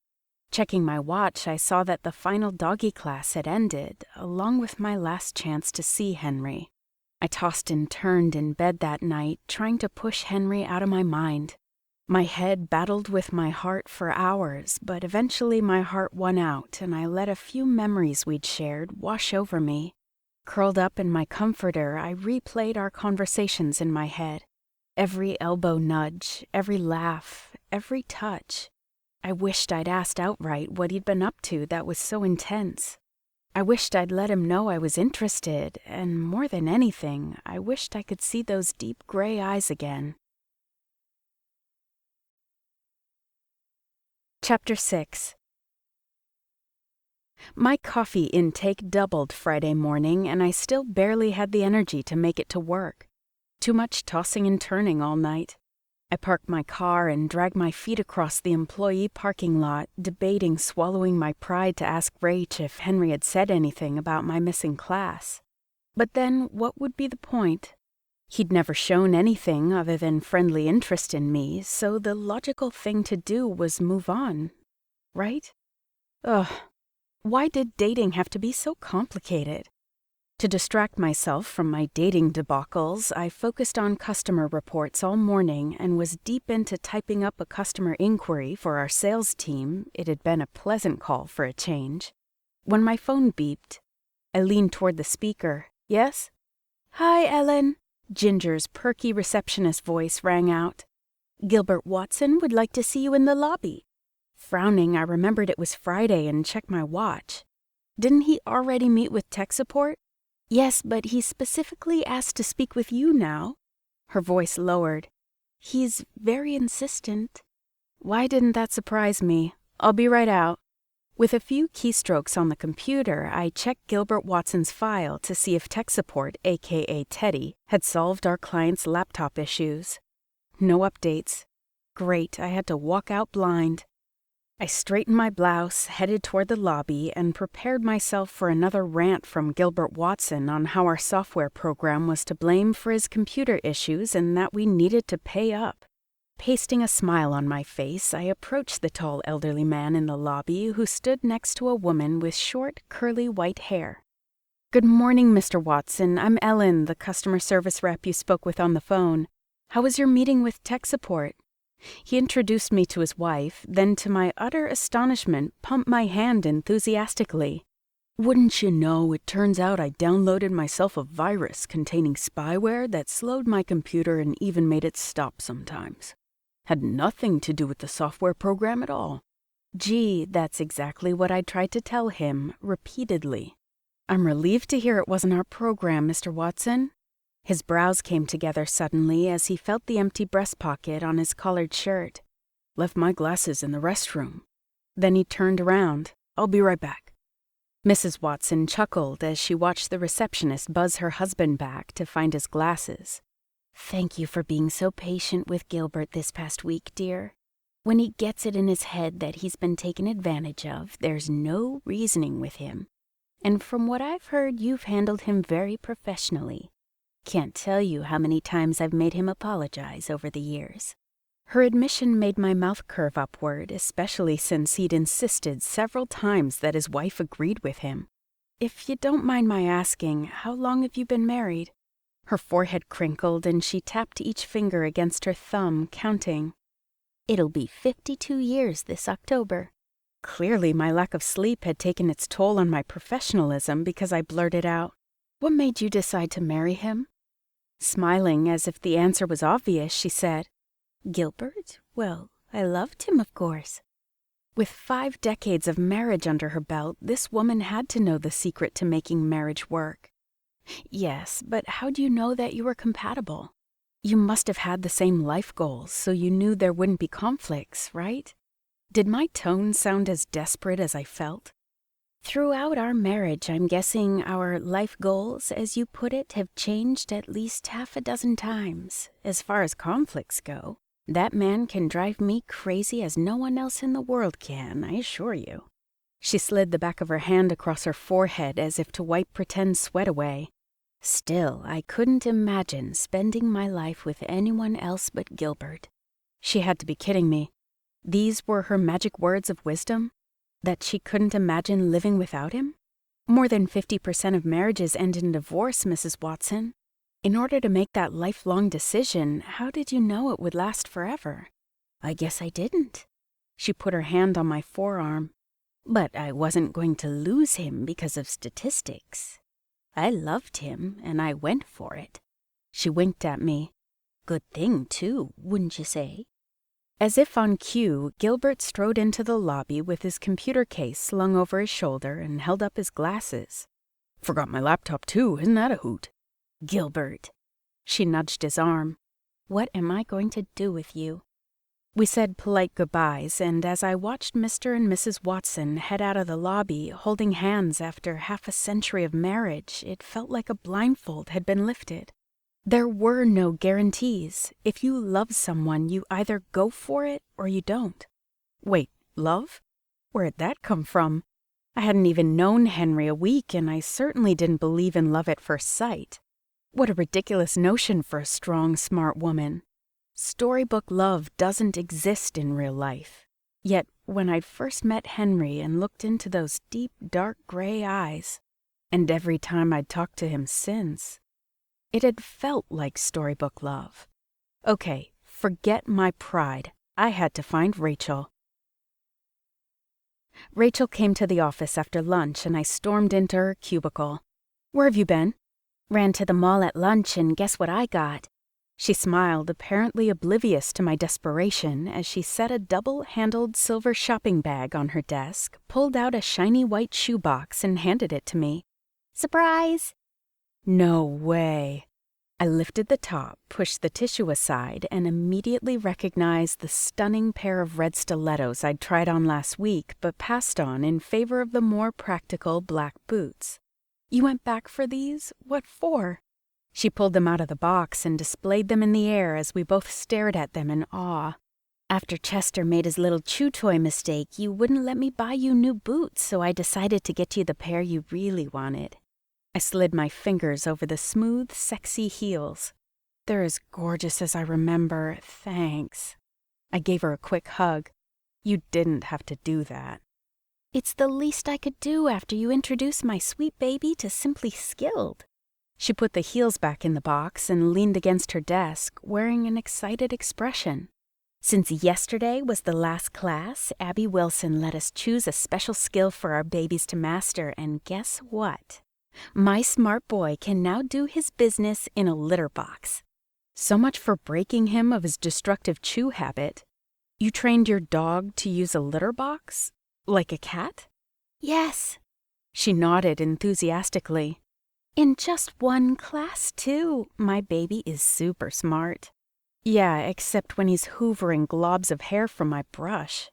She let out a contented sigh. Now I don't have to go home at lunch to give him a potty break anymore. Isn't that cool? As long as the other dogs don't make fun of him for it. At the joke, I immediately thought of Kenzie. I'm glad you like the Simply Skilled class. Rach slid into her chair, spinning it to face me. Loved it. Emily Post couldn't find a flaw with Abby Wilson's training. True, I said, though she wasn't the person from class I'd been thinking about. So, did you meet Henry? Did he say anything about me? It felt like junior high, but when you're desperate, why mince words? Yes. Her forehead wrinkled as if she were rethinking the conversation. He did ask about you, actually. Each second that ticked by felt like torture. And?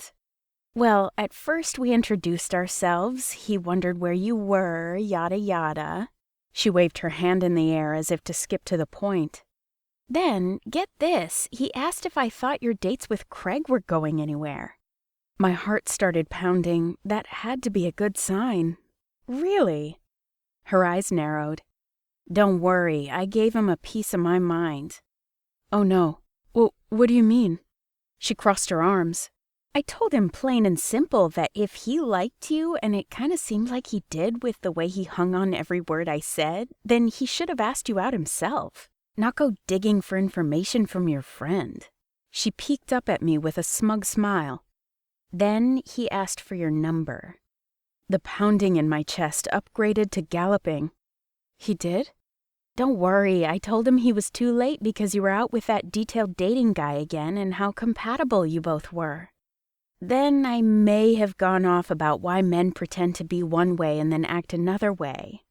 Like Dylan pretending he was interested in me one minute and then I was just a hookup the next. It's weak, you know? I didn't know whether to laugh or cry. It sounded as if Henry liked me, but Rach had told him off. What did he say then? And why, oh why, didn't you give him my number? She gave me a confused look. Because Craig seems way more compatible? Do I need to remind you of the Dylan fiasco? Her desk phone rang, but she let it go to voicemail, so I went on. Rach, I had it all wrong. You did the right thing with Dylan. You liked him, and you went for it. She leaned forward in her chair, then threw her hands up in a cheer. And look how great that turned out. Here's the thing. I moved closer and lowered my voice so nobody else could hear because adjacent cubicles tended to have big ears, and at this point the lunch hour was way over. 50% of marriages end in divorce, and how many people do we date before we even get married? A lot, right? Her face went slack. FYI, if this speech is supposed to be uplifting, you need to rewrite it. My point is that despite all my convictions about compatibility, I wasn't really looking for the love of my life. With all my calculations, I ruled guys out before I'd even given them a chance. If I'm interested in someone, I can't cross him off because he prefers hang gliding over strolls on the beach. If I do, I could miss an amazing 52-year marriage that's still going strong. She ignored the ringing phone on her desk and shook her head. You lost me. I covered my face with my hands. I can't stop thinking about Henry. Henry? She looked thoroughly confused. What happened to Craig? I thought you had everything in common. I threw my hands out. We're compatible in many ways. He'd be a logical, safe choice. But I'm not interested. Isn't that ironic? Painfully so. Tears filled my eyes. I should have gone to Simply Skilled yesterday. It's where I wanted to be. But it scared me how much I liked Henry, so I went for my safety date. And the entire time I kept wishing I'd been in class with Henry. Her eyes widened as if she just thought of something, then she fished in her handbag and pulled out a white envelope. "This might not be a good time to do this, but Henry asked me to give this to you. He didn't say what it was." Rachel's telephone went beep, and Ginger announced that Rach had an important call waiting and that the customer had been unable to reach her. She gave me a regretful look, and I shooed her to take it since, we were at work, and that's kind of what they paid us to do. I went back to my cubie, ripped open the envelope, and emptied the contents into the palm of my hand. A silver dog-bone-shaped piece of metal shined up at me, attached to a key ring. The silver bone was embossed with cursive lettering that read Ellen, and when I flipped it over, it said Auntie of the Year. Even as my eyes burned, I laughed, remembering how I kept telling Henry I hoped to win Auntie of the Year from all my dog duty with Chester. I fingered the tiny gift in my hand, thinking I'd never received a more wonderful present and wanting, more than anything, to call and thank him for it. My throat tightened, knowing I'd blown something special, and Rach had ruined any chance for repair. Maybe storybook romance did exist, but I was the bonehead princess kicking the prince to the curb before he'd had a chance to ask me to the ball. Or, even better, to a picnic by the dog park. After work, I sat on my couch debating whether or not searching Henry Holbrook III online would make me creepy obsessive. As I weighed the pros and cons of internet stalking, my mom called on her way home to tell me where she'd made dinner reservations before we hit the art show tonight. I'd tried to keep my voice upbeat to hide my miserable mood, but apparently I'd done a lousy job because as we were wrapping up, my mom said, "Is something wrong? You sound down. Are things not going well with your new man?" "Who?" "Oh, Craig." I'd forgotten about him. I sat on my couch and hugged one of the embroidered pillows to my chest for comfort. "No, I broke that off." "Why?" Mom's voice oozed with sympathy. "He sounded perfect." "No, apparently just 86%. He kept a chart, Mom, to rate how compatible we are." Long pause. "How'd you do?" I bolted upright. "Mother?" "What?" She used her innocent tone. "I want to know your score. Any man who didn't think you were a catch is doing the math wrong." It doesn't even matter. I dropped back into the cushions and took a big breath. I'm interested in someone else. Not that it mattered at this point. The other man from detailed dating? I could hear the hum of her garage door going up and knew she'd arrived home. No. I bit my lip, hoping I'd have her support. From, doggy class. I took Rachel's miniature beagle while I was puppy sitting, long story, and that's where I met Henry. He adopted a stray dog and signed her up for obedience school. Isn't that sweet? Short pause, then I heard a car door slam. "But you don't like dogs." Why did everyone keep saying that? I do too. I've known you since birth, and you've never expressed a smidgen of interest in animals. Then she laughed. "Remember when you were in high school and Frank brought home his sister's King Charles Spaniel, Bitsy? You ran around the house with that lint remover permanently attached to your hand until the day she picked her up." I rolled my eyes at the mention of Mom's husband number 2. That was 15 years ago. Not that a lint remover wouldn't come in handy with a dog around. "All right, honey, he has a dog and you love dogs." She snickered. "What else do you know about him?" "He's sweet, funny." I fingered the dog bone keychain in my hand. "Thoughtful." My stomach clenched at her disapproving tone. "What?" She sighed. "Sweet and funny seem nice in the beginning, but they won't keep the relationship going long term. What are his goals? What are his interests? I thought we decided detailed dating was the way to go. Those men are looking for serious relationships, and they lay it all on the line. That's how I met Robert, online dating." My jaw clenched. "You don't even know Henry. How can you just rule him out?" "It sounds like you don't know him very well either." She cleared her throat. I'm not trying to upset you, Ellen. I want you to be smart so you don't get hurt. Lasting relationships are about compatibility. Tears burned in my eyes. How would you know? After 2 failed marriages, I think, don't forget about my dad. Okay, my voice might have sounded a tad sharp. Well, I never married him, so he doesn't count. I've heard it before. You know what? That's your life, not mine, and you don't have all the answers. Who even knows what will happen with your marriage to Robert? You haven't even had your first anniversary yet. Ellen! You think you know what's best for me, but you don't. My throat felt raw as I gripped the phone against my ear. I'm not interested in online dating anymore. The 3 pet classes with Henry felt like the 3 best dates I've ever been on.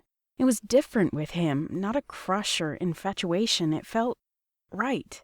It doesn't make sense, but I can't explain it any other way. Silence. I've blown it with him anyway, and you're probably glad. But I can't date who you think is right for me. I'm 30 years old, Mom. I need to live my life my way. I swiped at my wet cheeks. I have to go. I will see you tonight. Her voice was tight and firm. Grunting in frustration, I turned my phone off and tossed it on the cushion next to me. Oh man, I'd never talked to my mom like that before. Well, not since my teen years anyway. Great. Dinner and the art show should be a blast. Not. As I rubbed my temples, the white box on my coffee table caught my eye and called to me. So even though I felt miserable, I tried on my red stilettos. They fit perfectly, and I took them for a test loop around my living room. Amazing. Sleek red heels actually made walking more fun. I'd loved these shoes the moment I'd tried them on, but I'd gone for the safety pair instead. Smart and sensible, that's me. Or that had been me. I promised myself that from now on I was going to start choosing the shoes I really wanted. Ditto on men. Chapter 7. After the horrible phone conversation with my mom, I took a long, hot bath, hoping to soak away my troubles. No such luck. Now, wearing nothing but a bathrobe, I opened my front door and stared miserably at Rachel, who looked gorgeous in a jade green dress. Forget tonight, I'm not going. Turn. She made a circular motion with her finger, shut the door behind her, then nudged me toward my bedroom. Change. With Rachel's hand planted firmly on my back, I dragged my feet as I moved forward begrudgingly. I had an awful fight with my mom. Really? She headed straight for my closet, flipped through my clothes, and eyed a beige dress up and down before dismissing it. What about? I dropped back on my bed. 30 years of pent-up aggression, I think. She's hounding me to get back to detailed dating. I told her I'm only interested in one person, and she was less than thrilled with my choice. I sat up suddenly. Do you think tracking down Henry on the internet would be going overboard? No need. She selected a sexy black and red silk camisole from my closet and handed it to me. I took care of it. Every muscle in my body froze. You what? She gave an exaggerated shrug. I called all things furry, spoke to Abby Wilson, and used my powers of persuasion to get Henry's phone number. Then I called him, admitted I'd jumped to conclusions about you liking that detailed dating guy, and told him which art gallery we'd be at tonight if he wanted to meet up with us. I squealed. You did? Seriously? Yes, which is why you need to get dressed. She grabbed my hand and pulled me to my feet. He kinda came across stunned when I mentioned we were going to the art showing, so I told him we were quite cultural, thank you very much. I threw my arms around her. I love you, Rach. You've taken the term best friend to a whole new level. Oof. She patted me on the back as I tightened my grip. It was the least I could do after my negative vibes from my Dylan drama botched your cute flirtation. I can't believe I lost 2 days of my life being depressed over that twig. He was so not worth it. I slipped out of my bathrobe, then into a black skirt and the dressy tank Rach picked out. How did Henry sound when you called? Surprised. She held her hands up, but in a good way. And he said he'd meet us? She tapped a crimson-painted fingernail against her chin. Not specifically, but he seemed interested. My stomach clenched. What if he doesn't come? That wouldn't be a good sign. Apparently noticing the disappointed look I felt spread across my face, she waved a hand dismissively. I'm sure he will, though. Checking my watch, I saw we were running late to meet my mom and Robert for dinner. I zipped to the bathroom, did a retouch on my makeup, ran a brush through my hair, then checked myself in the mirror. My cheeks were flushed, my eyes wide, and I tucked my shoulder-length hair behind my ears. This silky tank and black skirt was a lot sexier than anything Henry had seen me wear to dog class. Not exactly attire for practical black boots. This ensemble screamed red high heels all the way. I hurried to the living room and slipped into my gorgeous red stilettos. Every nerve in my body felt anxious. What if he didn't show? I couldn't think like that. Because what if he did show? Taking a deep breath, I opened the front door and held my head high. I'm ready. No more playing it safe. If Henry came to the art gallery tonight, I'd reveal my feelings to him. As we walked into Ripple Art Gallery in downtown Sacramento, my mom and I speared in different directions. Gee, that dinner wasn't uncomfortable or anything. Rachel accepted a glass of champagne from a server, handed me a flute, and steered me toward an abstract painting that would have looked great in my living room. How does she have the nerve to be mad at me? I pointed to my chest. That's what I'd like to know. Rach raised a sarcastic brow. Perhaps because you insulted her marriage, insinuated it wouldn't last? Oh, right, that. I was trying to illustrate that she didn't have all the answers. Nice approach.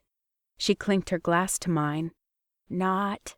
I sipped my champagne, then surveyed the large, trendy room that was divided by tall, detached white walls that stood solidly beneath the high, black pipe-exposed ceiling. The place was packed. Seemed like all of Sacramento had turned up for this art gallery's opening.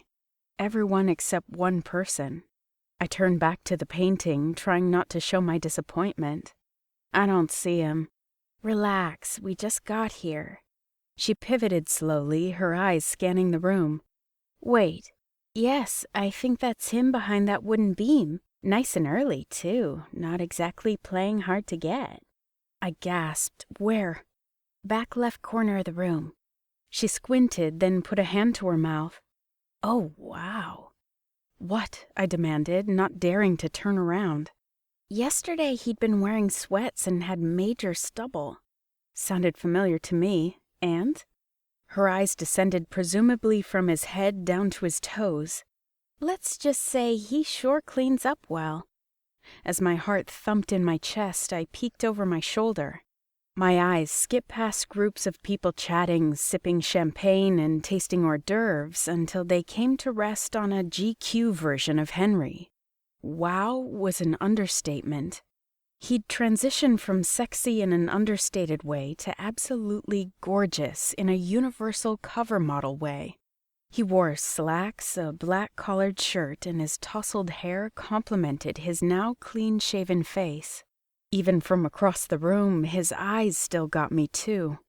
Deep, dark, and mysterious as he listened to whatever a woman with golden locks cascading over her shoulder was saying to him. I grabbed Rachel's forearm.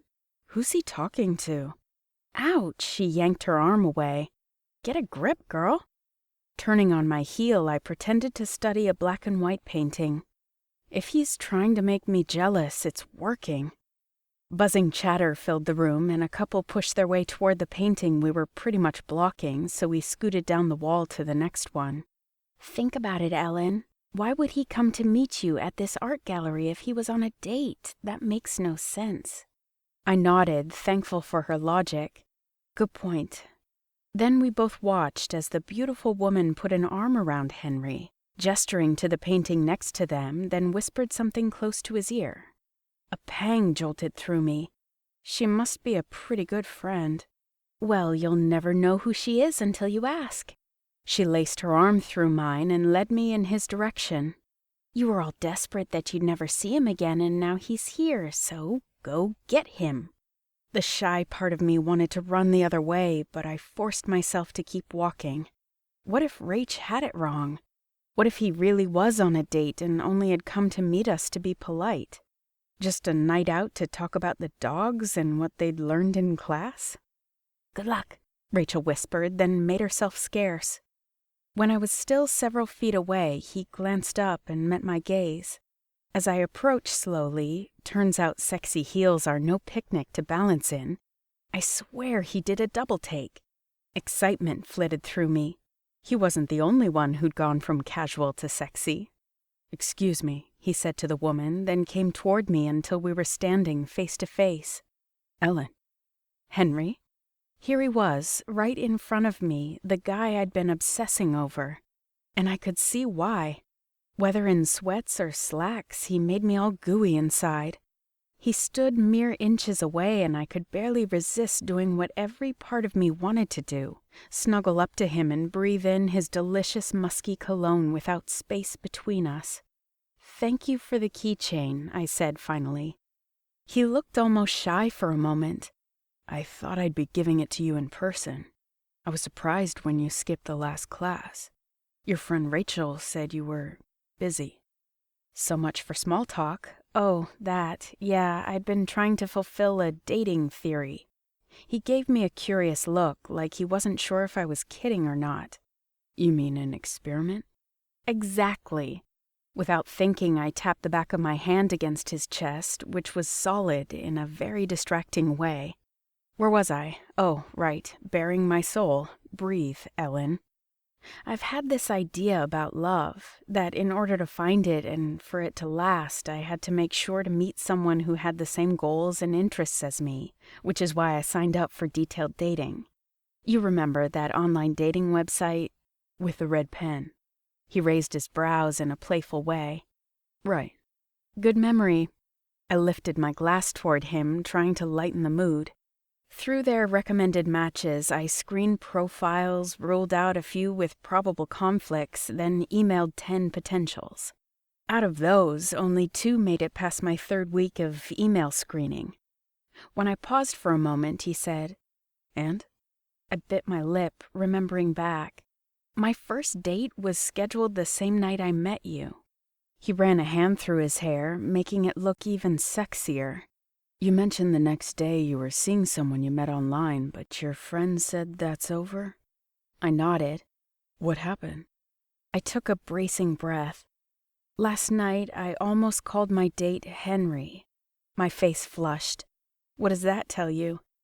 The sides of his mouth turned upward. "I'd rather hear from you what it means." Mustering all of my courage, I blurted, "Dog class with you felt like a better date than the ones with my supposedly perfect match." "Really?" His smile grew, and if I wasn't mistaken, he looked relieved. "Then why would you miss our last class?" "Our? As in Kenzie and him? Or him and me?" So many ways to read one little word, and I felt like asking him to clarify. Instead, I went with, "Last-minute change of plans." Actually, I stopped by Rachel's to pick up Chester when... Sorry to interrupt. The woman in the sleek black business suit with the world's worst timing suddenly appeared beside Henry. She gave me an odd look, then put a possessive arm around him. "Mind if I have a word with the artist? Important business to discuss." "Artist?" Confused, my gaze passed back and forth between them. "Why, yes." The woman, who stood several inches taller than me, handed me a glossy brochure. "Aren't you here to see Henry's work?" With my left hand still holding my champagne glass, I read the brochure in my right hand, which featured paintings by Henry Holbrook III. My jaw went slack. So that's how he could spend every day in sweats. He'd been creating those beautiful paintings I'd admired. No wonder they'd move me, just like he always did. "You're the artist being showcased tonight?" Henry nodded, his eyes studying mine. He looked like he wanted to tell me something, but held back. I also noticed he didn't ask the lady to remove the arm she'd placed around his waist. "Didn't you know?" The woman raised a perfectly penciled brow. No. My blood ran cold as I realized what this meant. He was here for work and not to see me. No wonder Henry had sounded surprised when Rachel told him we were coming here. My heart sank. I'm Jennifer Cook, owner of Ripple Art Gallery. She reached out to shake my hand. Thank you so much for coming tonight. If you'll excuse us for a moment, I need to discuss something private with Henry. Of course. Never mind that she hadn't bothered to ask my name because she obviously didn't care. I quickly stepped away, feeling totally humiliated. I thought he'd come here for me. The fact that Rach and I were at his art showing tonight was just dumb luck, and I'd poured my heart out to him. This is exactly what I got for not playing it safe. I circled the room and sipped my champagne as if I weren't totally falling apart on the inside. Where was Rachel when I needed her? Had I totally imagined that Henry had seemed relieved by what I told him? Did he like me or not? Because one thing was perfectly obvious, the owner of the art gallery wanted more out of Henry Holbrook III than a commission on his paintings. As if my nerves weren't raw enough from my encounter with the art gallery owner and Henry, my mother picked this exact moment to approach me. Young lady, who were you talking to? Really, she had to do this to me now? Have you seen Rach? I need her. Was he the crush you were telling me about on the phone earlier? She said, hot on my heels as I tried desperately to find my friend. Keep your voice down, I gave her my scary look. And it's not a crush. More like a crush on steroids. That was Henry, right? I stopped in my tracks. How do you know his name? She held up the brochure, complete with a photo of the artist, as tears filled her eyes. I'm sorry I gave you a hard time earlier. You're my little girl, and I didn't want you to get hurt. But I think you should trust your instincts on this one. My jaw dropped. Who are you, and what have you done with my mom? She gave a short laugh, then wiped a tear that slipped down her cheek. I've made my share of mistakes with men, believe me. I don't think I have all the answers. Her voice filled with emotion. I was just trying to look out for you. I know, Mom. Overwhelmed by her sudden and strange change of heart, I put my arm around her and gave her a side hug. I'm sorry for what I said on the phone about you and Robert. You both seem really happy together. She kissed me on the cheek. It's about time for me, isn't it?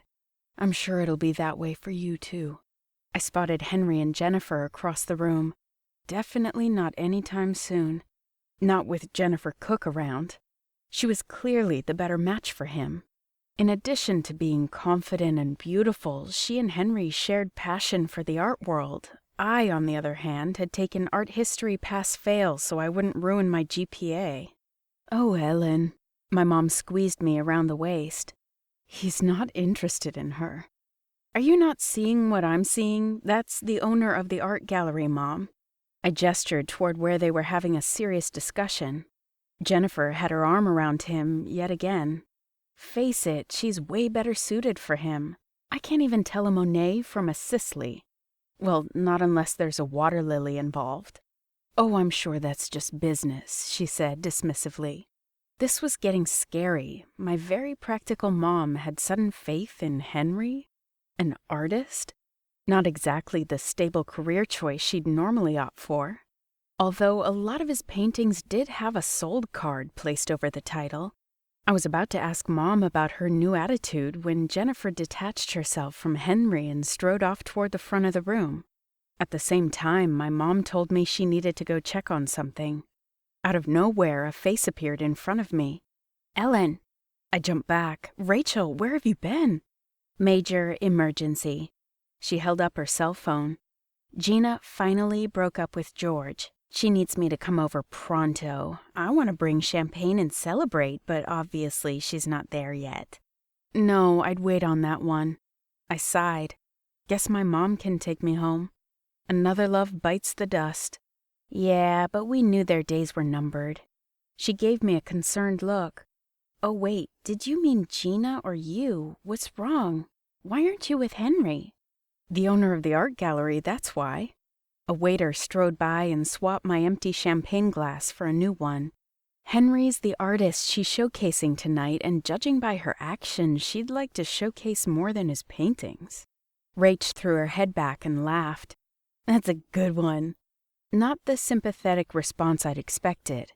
Are you laughing at my misery? Oh, please. She fiddled in her purse for her keys, then adjusted the strap on her shoulder. First you thought he was after Abby What's-Her-Name, now he's after the art gallery owner? Stake your claim and get on with it. I pointed across the room. You saw her hanging on him. Yeah, I saw her when I should be seeing you. She glanced behind me. He's directly across the room talking to some guy, so stop making excuses and go for it. My pulse rate picked up. How? Show me less jealousy and more action. Her voice held an edge of duh to it. I'll tell Gina you're thinking of her. Bye. My eyes narrowed at her as she slinked out the door. Mostly because she was right. I knew it was time to face my fears. I downed my champagne, set the empty glass on a table, and headed toward Henry. My heels clicked across the gallery's hardwood floor and my heart pounded in my ears. I'd confront Henry once and for all, and nothing would stop me this time. Ellen! A female voice cheered. I flipped my head around to see our perky blonde dog obedience instructor. Abby? She bounced over and threw her arms around me. We missed you yesterday, but Rachel's such a sweetie, too. I peered around Abby, but couldn't see where Henry had gone. I heard Chester learned a special talent. It was fabulous. That cute snickerdoodle will do anything for a treat. And you probably already know that Kenzie learned how to shake. Sweet angel put her paw right in my hand. Exciting progress, huh? Yes. My heart warmed that Kenzie was learning to trust people, but why did Abby assume I knew about Henry's dog? Come. She led me over to a group of people I recognized from the Simply Skilled class. The elderly woman who owned the poodle, the mom with the outspoken boy, the young guy with the bulldog, and a few more. Look who I found, everyone! We exchanged cheerful greetings, and it made me nostalgic for doggy class, Kenzie, and even crazy Chester. Abby latched onto the arm of a very handsome man who smiled down at her. Okay, maybe I'd jump to conclusions when it came to Abby. But I still didn't feel secure about Jennifer Cook. Abby's eyes shot just above my shoulder, and she waved. Henry, thanks so much for inviting us to see your amazing work, especially the... Thank you all for coming, he said. His shoulder brushed mine as he came up next to me. Everyone started giving us looks, and I wondered if they knew something I didn't. Maybe I could get them to signal with a thumbs up or down? Henry's hand wrapped gently around my elbow. Would you excuse us? He said to the others. They murmured affirmative remarks, and before I knew it, Henry and I were walking away from the group and toward the left side of the gallery, which seemed to be a quieter area. Finally, he stopped and faced me with an apologetic look. Sorry about the interruption earlier. Jennifer had a business question she needed to ask me. Time to jump. Why didn't you ever tell me you're an artist? His facial expression changed. Well, because it's only recently that I've actually made a living at it. My mouth twisted. Why would that matter? He hesitated a moment. When I found that pen, you told me you were really into detailed dating. Was I mistaken, or did he look nervous? So? His gray eyes flooded with emotion. I looked up your profile online. Oh man. I'd laid out in detail exactly what would and wouldn't work for me in a relationship. No exceptions allowed, and an artist probably wouldn't have made the cut. You, did? Hard as that is to admit, yes. His gaze stayed on mine. Everything in your profile told me you're organized, know what you want, and to be honest, it seemed like an artist would rank low on your professional stability requirement. Oh man, why did I have to be so anal? But that was before I met you. His shoulders relaxed. So you might be willing to take a chance on an artist who's never tried online dating, never filled out a compatibility profile, and is hoping he never will? I wouldn't know the answer to his question until he revealed the mystery behind the dark circles under his eyes all week. Is this why you were so tired in class, because you were preparing for this show? He paused way too long. Yes, I spent all night painting and, well, it was important to me. That particular painting, I mean. What was he holding back? Are you and the owner of the art gallery dating? His gray eyes widened. You mean Jennifer and me? Yes. My cheeks heated as I braced myself for his answer. No. He shook his head and his forehead wrinkled. Why would you think that? Oh, this was awkward. She seems really into you. Well, I don't know about that, but there is no way she thinks I'm interested in her. Now we were getting down to business. Why not? He waited, his gaze intent on mine.